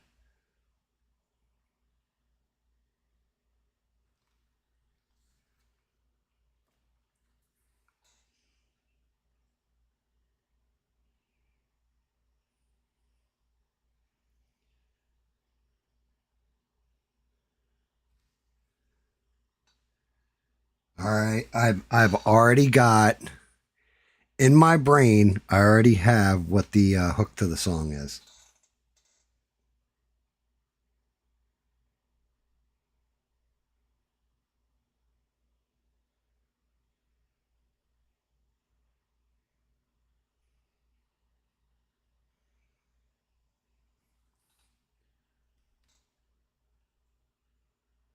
'80s TV superhero theme.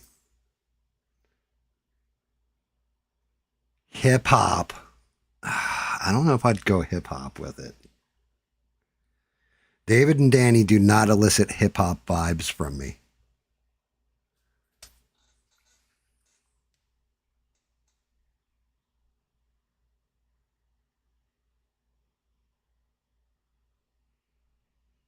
I wouldn't do an '80s ballad. I don't think I'd do it. I'm trying to. I can kind of hear a song in my head starting, right? But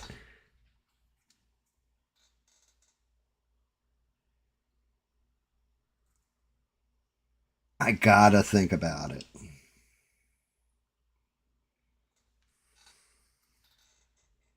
Cheesy TV superhero theme.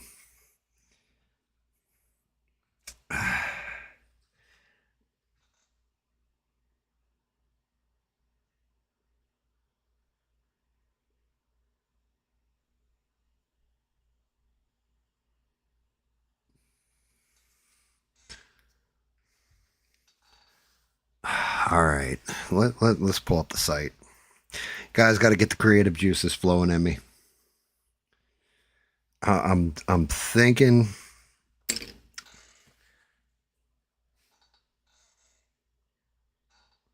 punk rock. Okay. All right. I think, yeah, there we go, Ian. I think punk rock may be the way to go.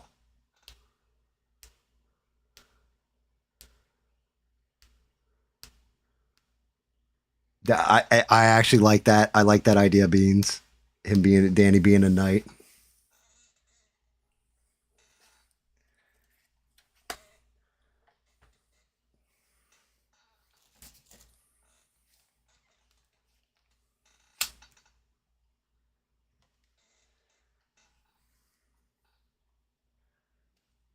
Yeah. All right. I'll probably lose chat here, but I'll be able to read chat. Let me see.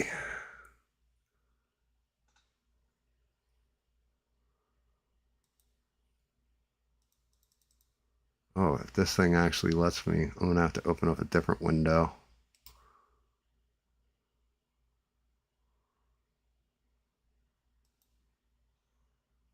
All right.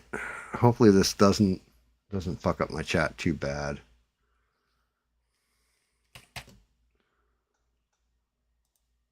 Hopefully I didn't get banned off this yet. I have not. All right.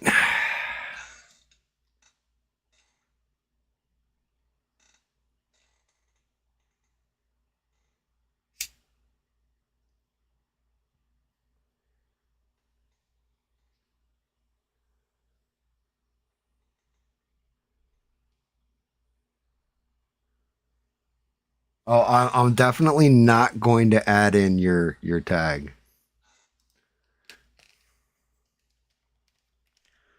Let me see if this works.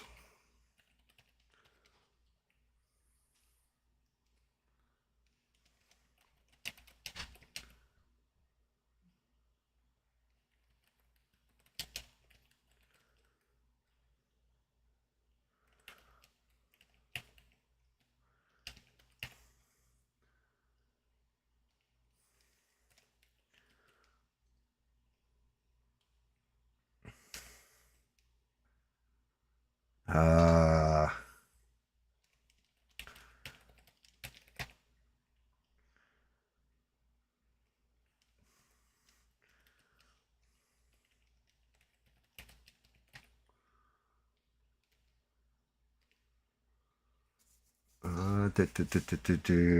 Okay, first verse.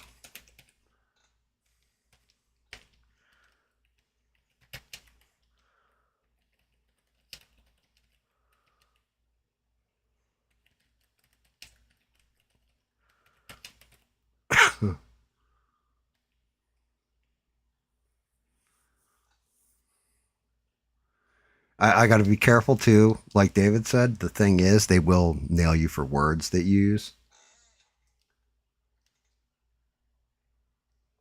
Make sure you guys all smash the like button.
Almost double worded there.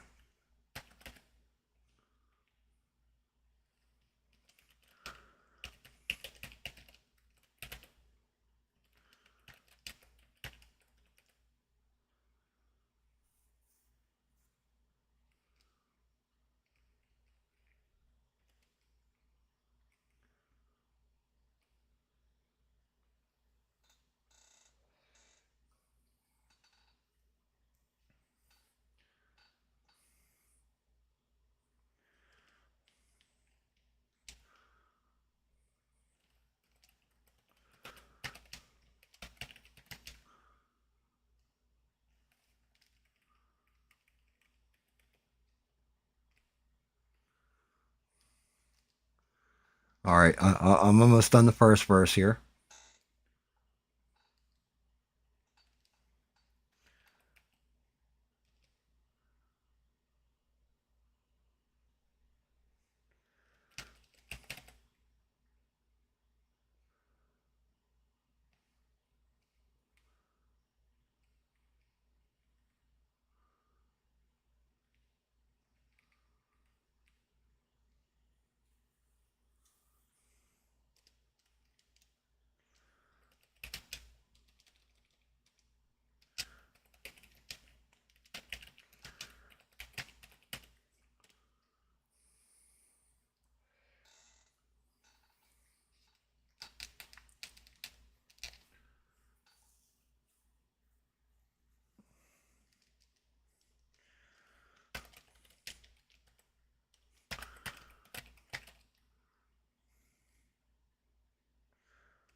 Dear Lord.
Uh, Come on, guys. Keep talking to me. Keep talking to me. I'm about to get to David's part of this song.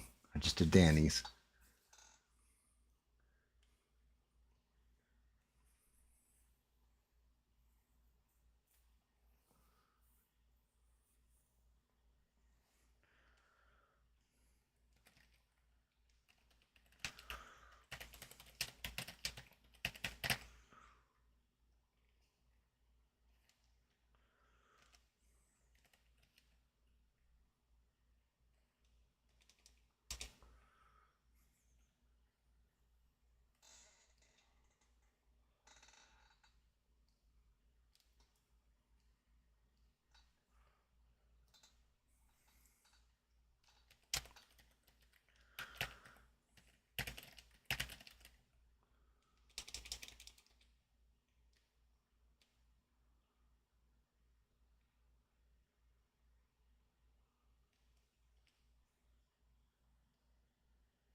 Do.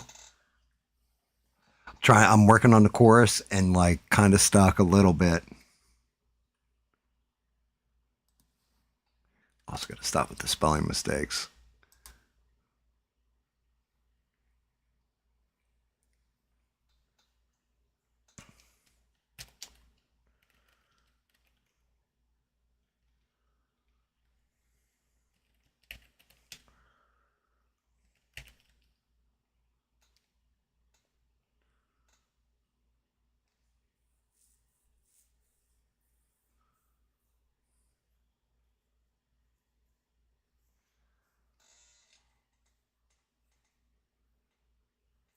Jesus, David travels time in a British stuff. Oh my God. What is he, Doctor Who?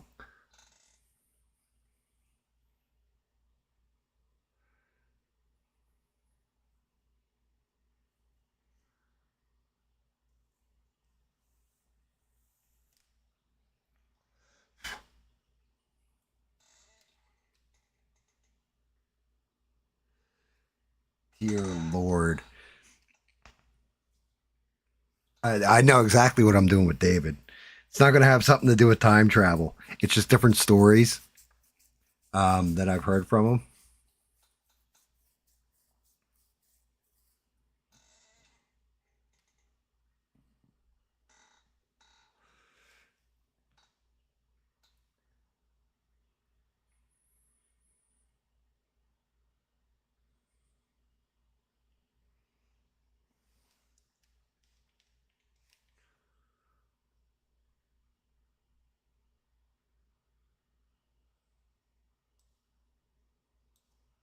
Actually, I got to change that up a little bit.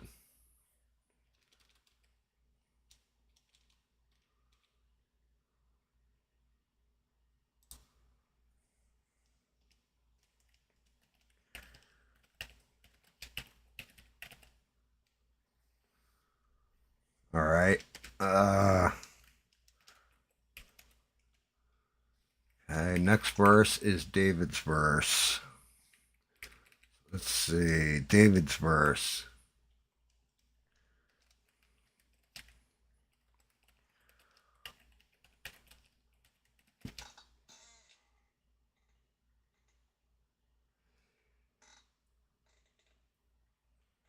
It's got to be power metal.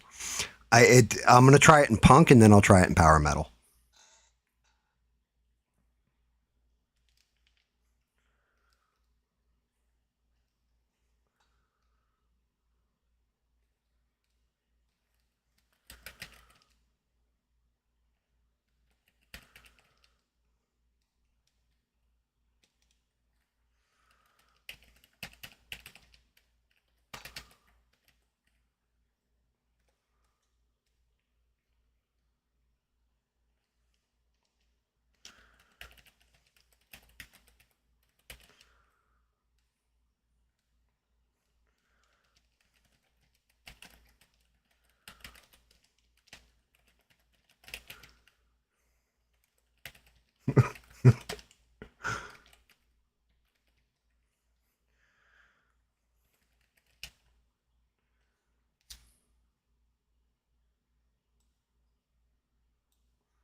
Oh my God. All right. So I'm going to have to write 2 songs here. Because we got the one song you guys are coming up with, which sounds fucking crazy. I've just got to figure out the lyrics to it. And then we've got this other, like, just basic ass song that I'm doing.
All right. I just want to hear how this sounds.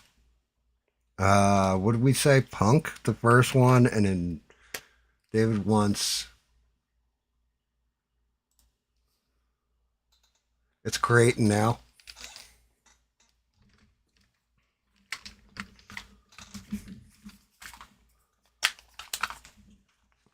I don't know if this is going to let me get away with what I'm doing or what I've typed in.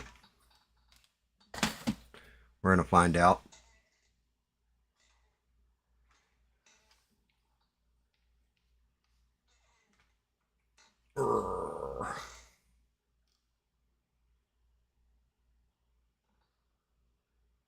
How come that's not?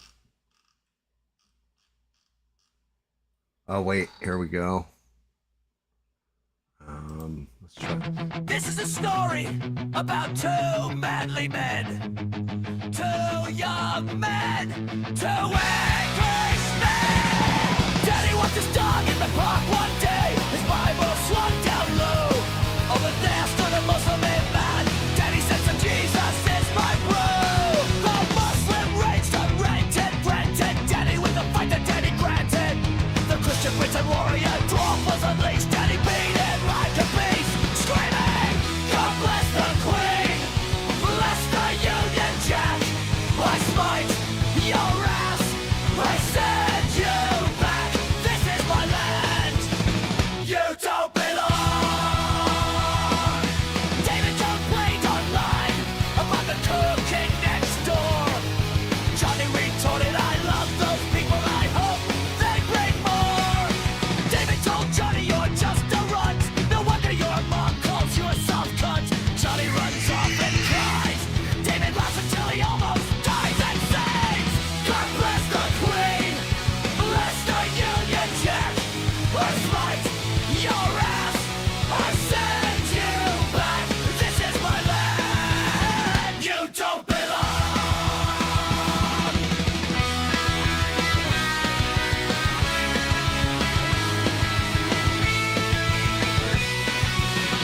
God bless the Queen, bless the Union Jack. I smite your ass, I send you back. This is my land, you don't belong. All right, that's the first version of the song. That's the first version. Let's see what the second one sounds This like. is a story about two manly men, two young men, two angry men. Danny walked his dog in the park one day. His Bible swung down low. Over there stood a Muslim man. Danny said, "Sir Jesus is my bro." The Muslim raged and ranted, threatened Danny with a fight that Danny granted. The Christian bred warrior dwarf was unleashed. Danny beat him like a beast, screaming, "God bless the Queen, bless the Union Jack. I smite your ass, I send you back. This is my land, you don't belong."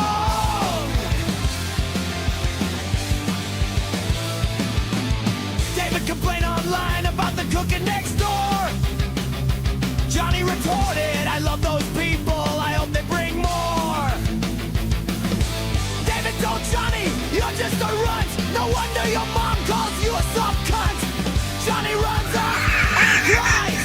David laughs until he almost dies and sings, "God bless the Queen, bless the Union Jack. I smite your ass, I send you back. This is my land, you don't belong."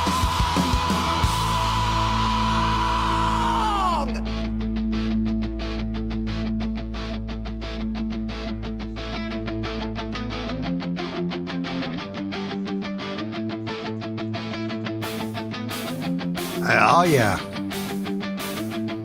Sings, "God bless the Queen, bless the Union Jack. I smite your ass, I send you back. God bless the Queen, bless the Union Jack.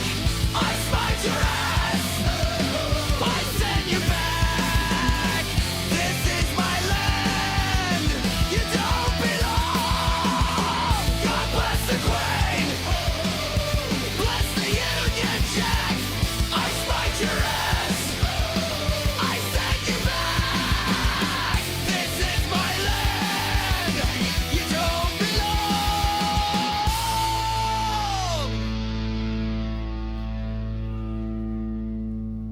All right. So that's the punk style. All right. Shit. What did David want? He wanted power metal?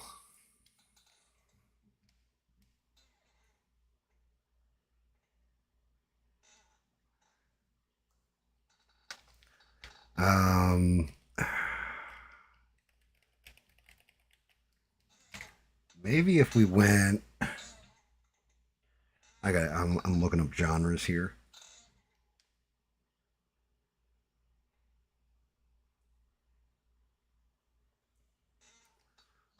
I got an idea. How about we do it this way?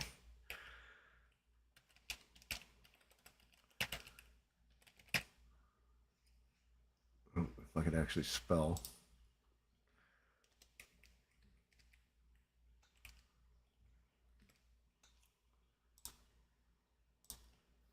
I want to see how it sounds like this.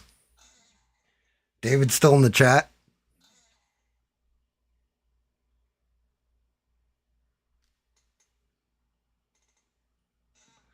Fuck the king. Hail to the queen, baby. The king he's done nothing but get sick and ill. The queen mother is all that is holy about England. Wow, this song's actually called God Bless the Queen.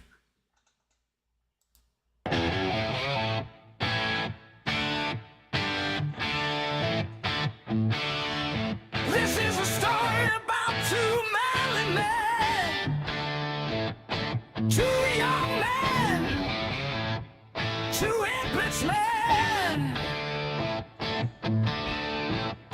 Daddy walked his dog in the park one day. His Bible swung down low. Over there stood a Muslim man. Daddy said, "So Jesus is my bro." The Muslim raged and ranted, threatened Danny with a fight that Danny granted. The Christian Britain warrior dwarf was unleashed. Danny beat him like a beast, screaming, "God bless the Queen, bless the Union Jack. I smite your ass, I send you back. This is my land, you don't belong." I mean, that feels kind of good, doesn't it? David complained online about the cooking next door. Johnny retorted, "I love those people. I hope they bring more." David told Johnny, "You're just a runt. No wonder your mom calls you a soft cut." Johnny runs off and cries. David laughs until he almost dies and sings, "God bless the Queen, bless the Union Jack. I'll smite your ass, I'll send you back. This is my land, you don't belong. This is my land, you don't belong." Hell yeah.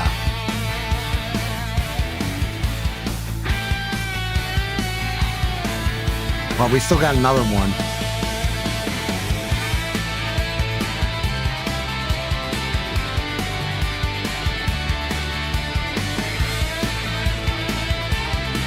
I mean, it's going in hard. God bless the Queen, bless the Union Jack. I smite your ass, I send you back. This is my land, you don't belong. God bless the Queen, bless the Union Jack. I smite your ass, I send you back. This is my land, you don't belong.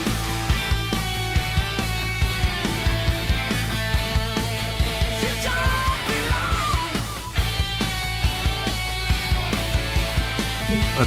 Let's see what the other one sounds like.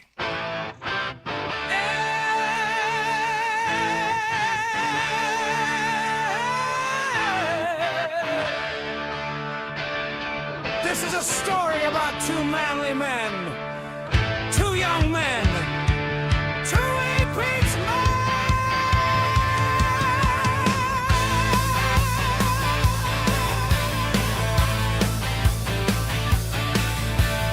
It's got a Hulk Hogan feel to it.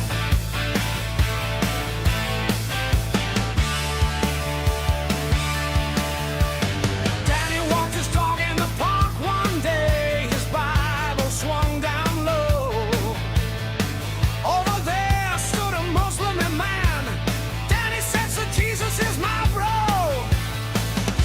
The Muslim raged and ranted, threatened Danny with a fight that Danny granted. The Christian Britain warrior dwarf was unleashed. Danny beat him like a beast, screaming, "God bless the Queen, bless the Union Jack. I'll smite your ass, I'll send you back. This is my land. Hell yeah. And you don't belong. This is my land. You don't belong.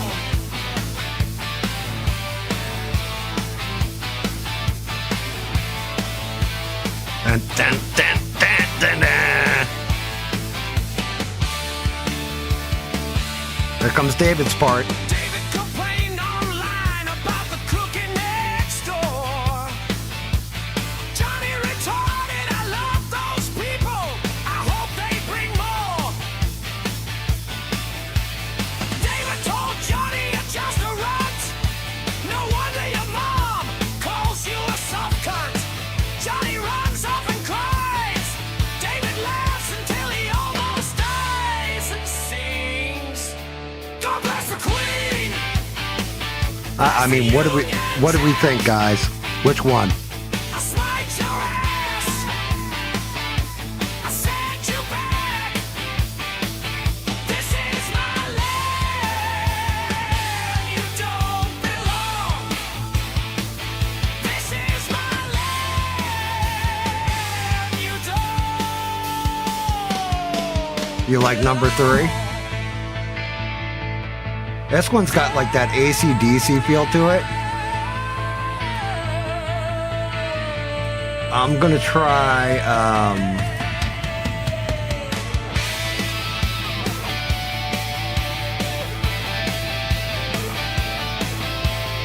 Let's pause that. What's this? Personas are now voices. Oh yeah, I use that to generate what's his name. I used that when I was doing SE. That's what I did. I couldn't remember how I did it. Let me see. Industrial hip hop, Irish dance, atmosphere, dark rock, crowd singing, powerful choir, soft jazz, catchy choruses.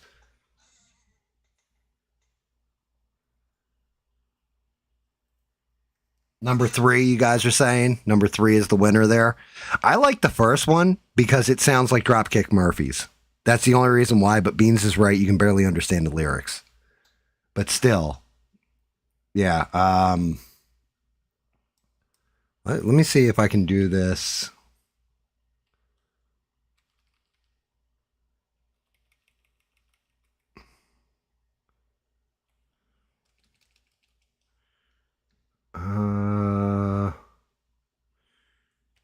Let's try. I'm gonna try this. I don't know if it's gonna work.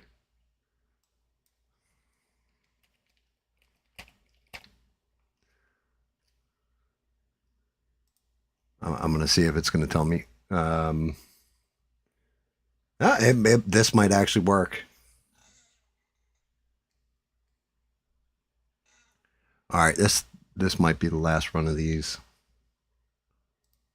This is a story about two manly men, two young men, two English men.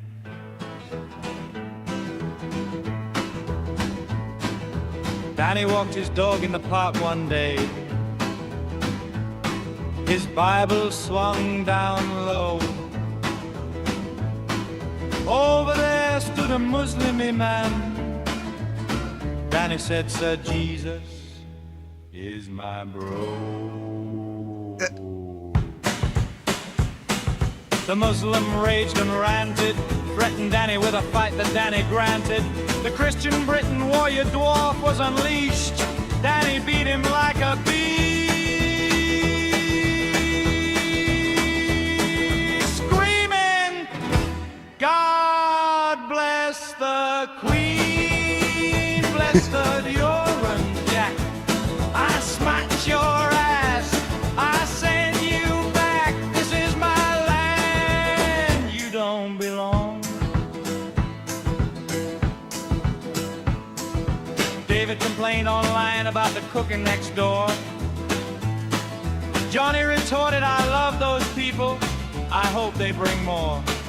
David told Johnny, you're just a runt, no wonder your mom calls you a soft cunt. Johnny runs off and cries.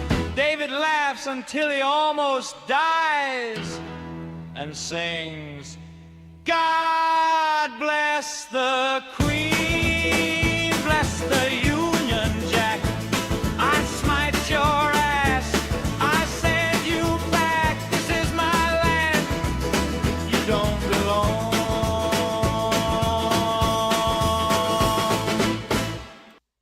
I mean, I think that one that might just outdo all of them right there. But we still have one more in the same genre. This is a story about two manly men, two young men, two English men. Danny walked his dog in the park one day. His Bible swung down low. Over there stood a Muslim man. Danny said, Sir Jesus is my bro. The Muslim raged and ranted, threatened Danny with a fight that Danny granted. The Christian Britain warrior dwarf was unleashed. Danny beat him like a beast, screaming, God bless the Queen, bless the Union Jack. I smite your ass, I send you back. This is my land, you don't belong. David complained online about the cooking next door. Johnny retorted, I love those people, I hope they bring more. David told Johnny, you're just a runt, no wonder your mom calls you a soft cunt. Johnny runs off and cries. David laughs until he almost dies and sings, God bless the Queen, bless the Union Jack. I smite your ass, I send you back. This is my land, you don't belong.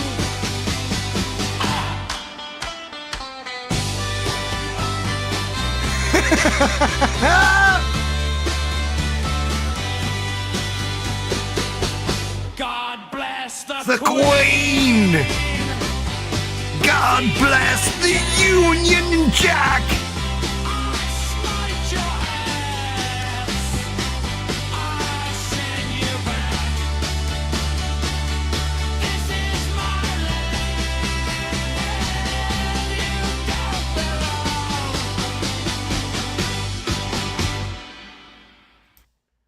I think those last two are the winners. Like out of all of them, I think those might be the winners.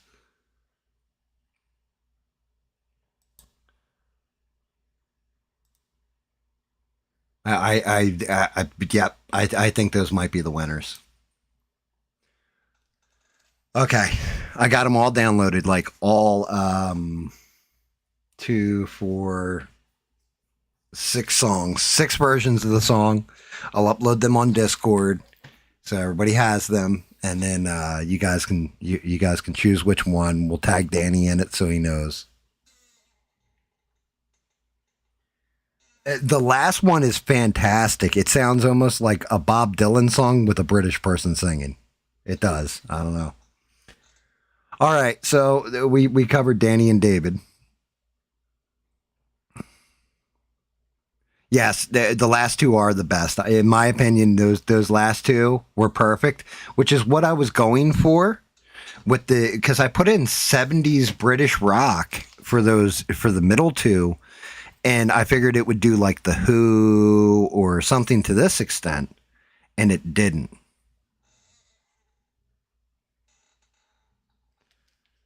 You know, it did not.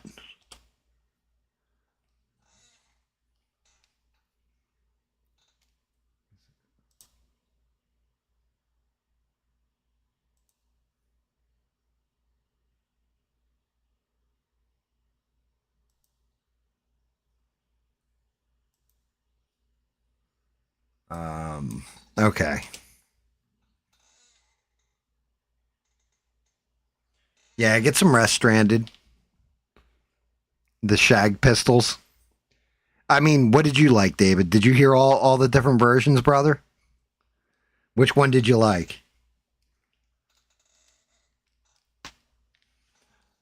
You know, if I had clicked on this, no, that just lets me pick the style. You didn't hear the songs?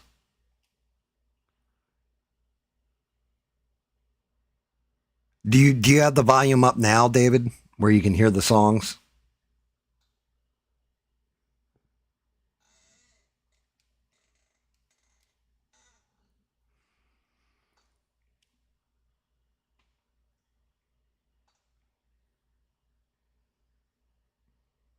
Okay. Here you go. We'll play the last one that I just played. We'll play that one again because that seems to be the one that everybody's kind of like, yeah. Well, actually, hold on. This is a story about 2 manly men, 2 young men, 2 English men. Danny walked his dog in the park one day. His Bible swung down low. Over there stood a Muslim man. Danny said, "Sir, Jesus is my bro." The Muslim raged and ranted, threatened Danny with a fight that Danny granted. The Christian Britain warrior dwarf was unleashed. Danny beat him like a beast, screaming, "God bless the Queen, bless the Union Jack. I'll smite your ass, I'll send you back. This is my land, you don't belong." David complained online about the cooking next door. Johnny retorted, "I love those people, I hope they bring more." David told Johnny, "You're just a runt. No wonder your mom calls you a soft cunt." Johnny runs off and cries. David laughs until he almost dies and sings, "God bless the Queen, bless the Union Jack." I think you get the point, David.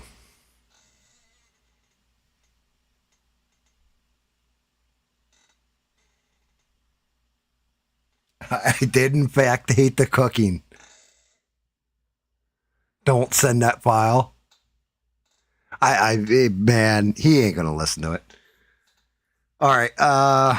What else? Are we making another one, or are we done with this for now, guys? I'll let you guys call it. What topic would you like? Do you want me to do? Dear Lord, Beans, you still out there?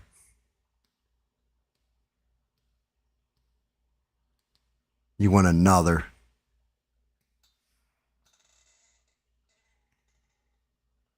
I can't. I can't do another with power metal. I already deleted all the lyrics.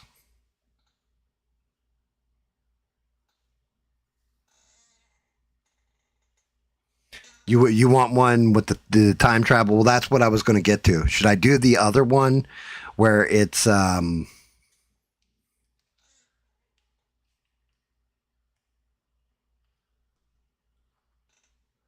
make it fast like Glory Hammer? Jesus.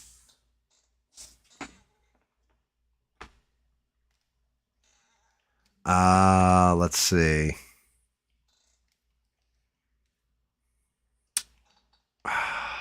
Okay.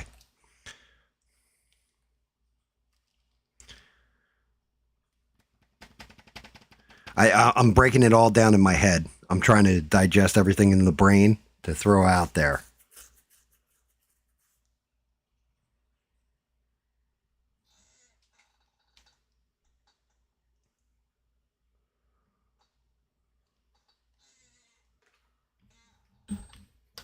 I'm breaking it down. I'm trying to break the shit down in my head.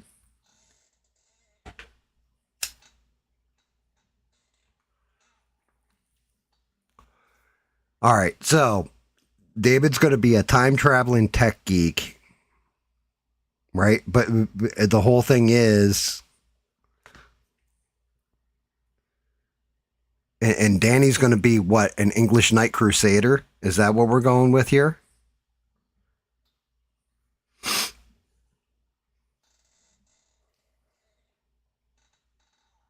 Like, I'm trying to wrap my head around, because I've got to come up with the lyrics for this shit.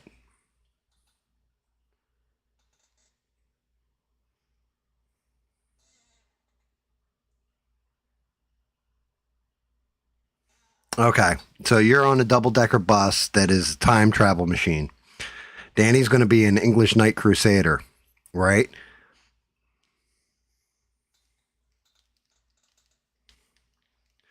I'm picturing it in my mind's eye on how I've got to construct the story for lyrics. It's tricky.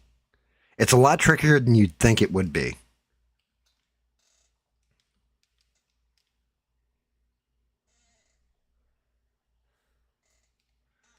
And I mean, now what are we saying here? It's the two of you guys trying to what? Trying to throw the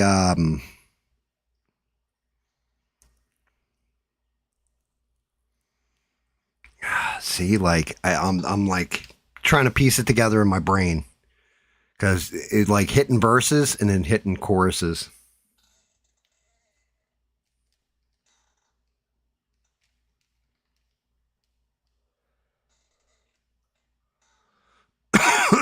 Like I'm trying to piece the chorus together, everything else.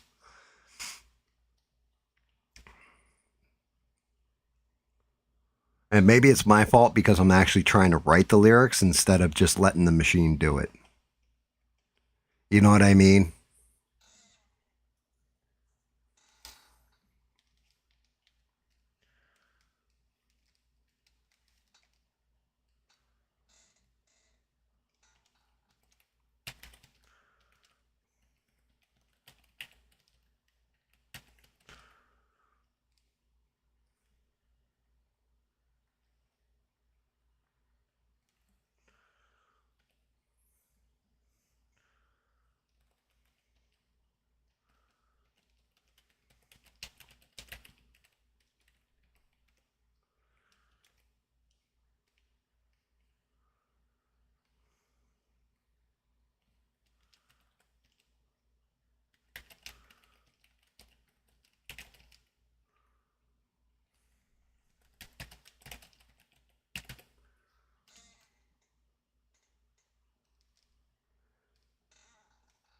go on Discord? Okay. All right. Let's see. Boom. Discord.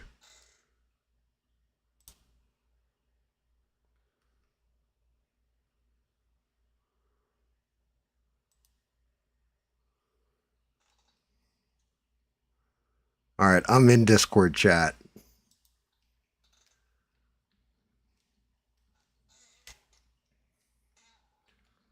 Uh,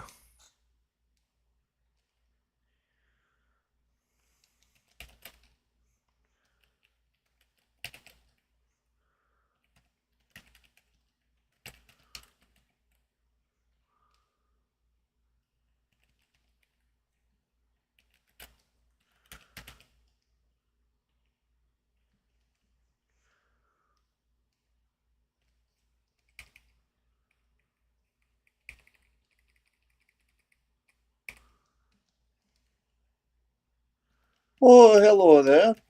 hello.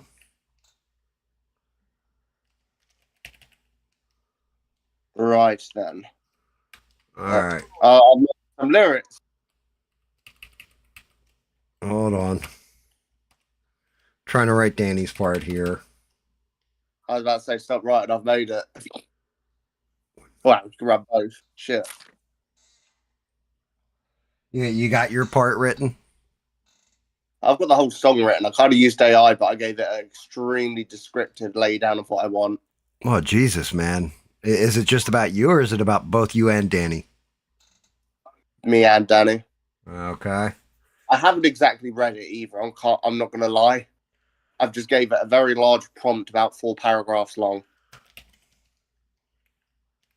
Once Discord updates on my PC, I'll just DM it to you.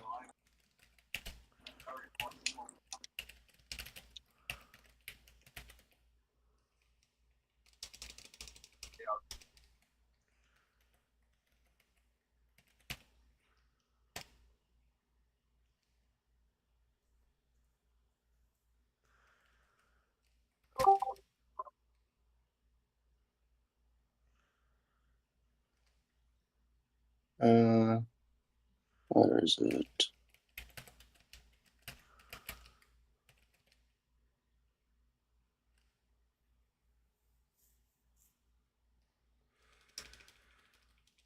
There you go. It's messaged.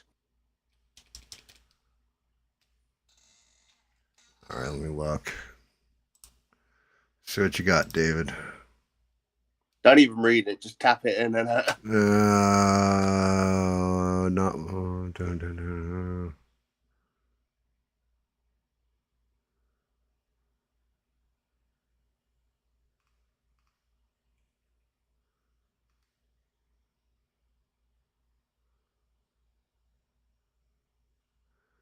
I can use some of this.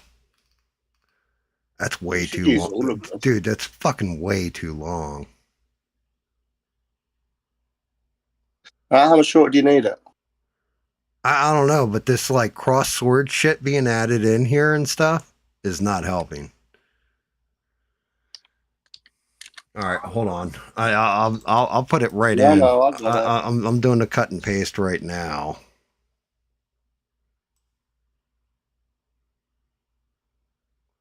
That's dude. That is a long fucking whatchamacallit. There you go. Use this one instead then. It's shortened up. No bullshit. Once it copy the pen. There you go. That's remarkably smaller. Dude, yeah, that's a lot tighter. There you go. All right, but you want this is How no? power metal? Yeah-ish. Titled The Double Decker of Destiny. Oi. Well, it'll come up with it generates its own fucking title every damn time. So, all right. So you want what era of power metal? Let me have a look quick. I'll just hit power metal. Let's see. That's Yeah, I'm just hitting early power. Okay, 2000s, really. it's called Danny and Dave. That's what the AI has original. named it. All right, here we go. It's playing now.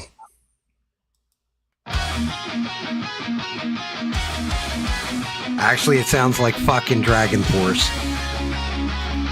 That's what Power Man. That's what Power Man was. No, I know.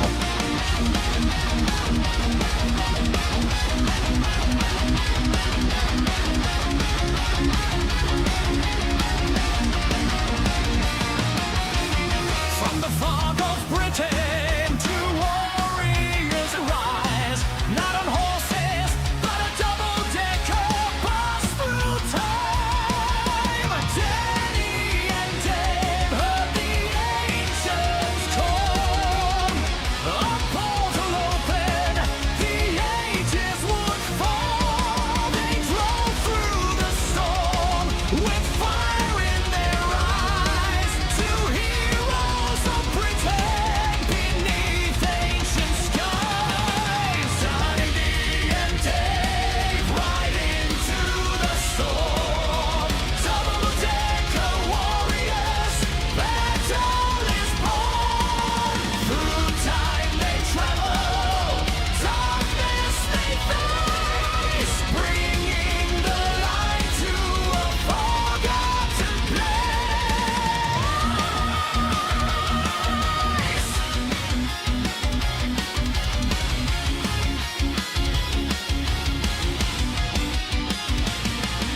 The heretics gathered, the old world cried, but the bus of fury came charging inside with swords in their hands and thunder below. They fought for the future, they conquered the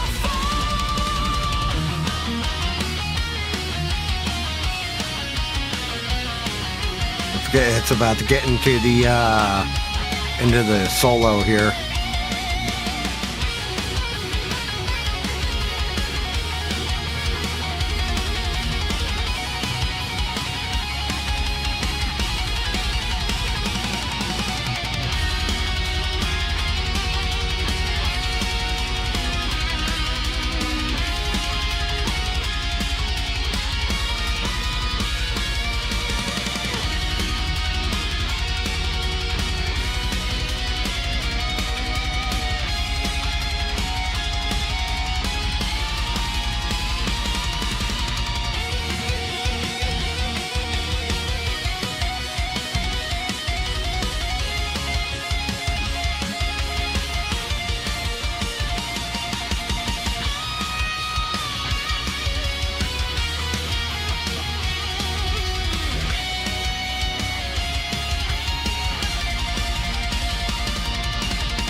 All right, let's see what the second version sounds like.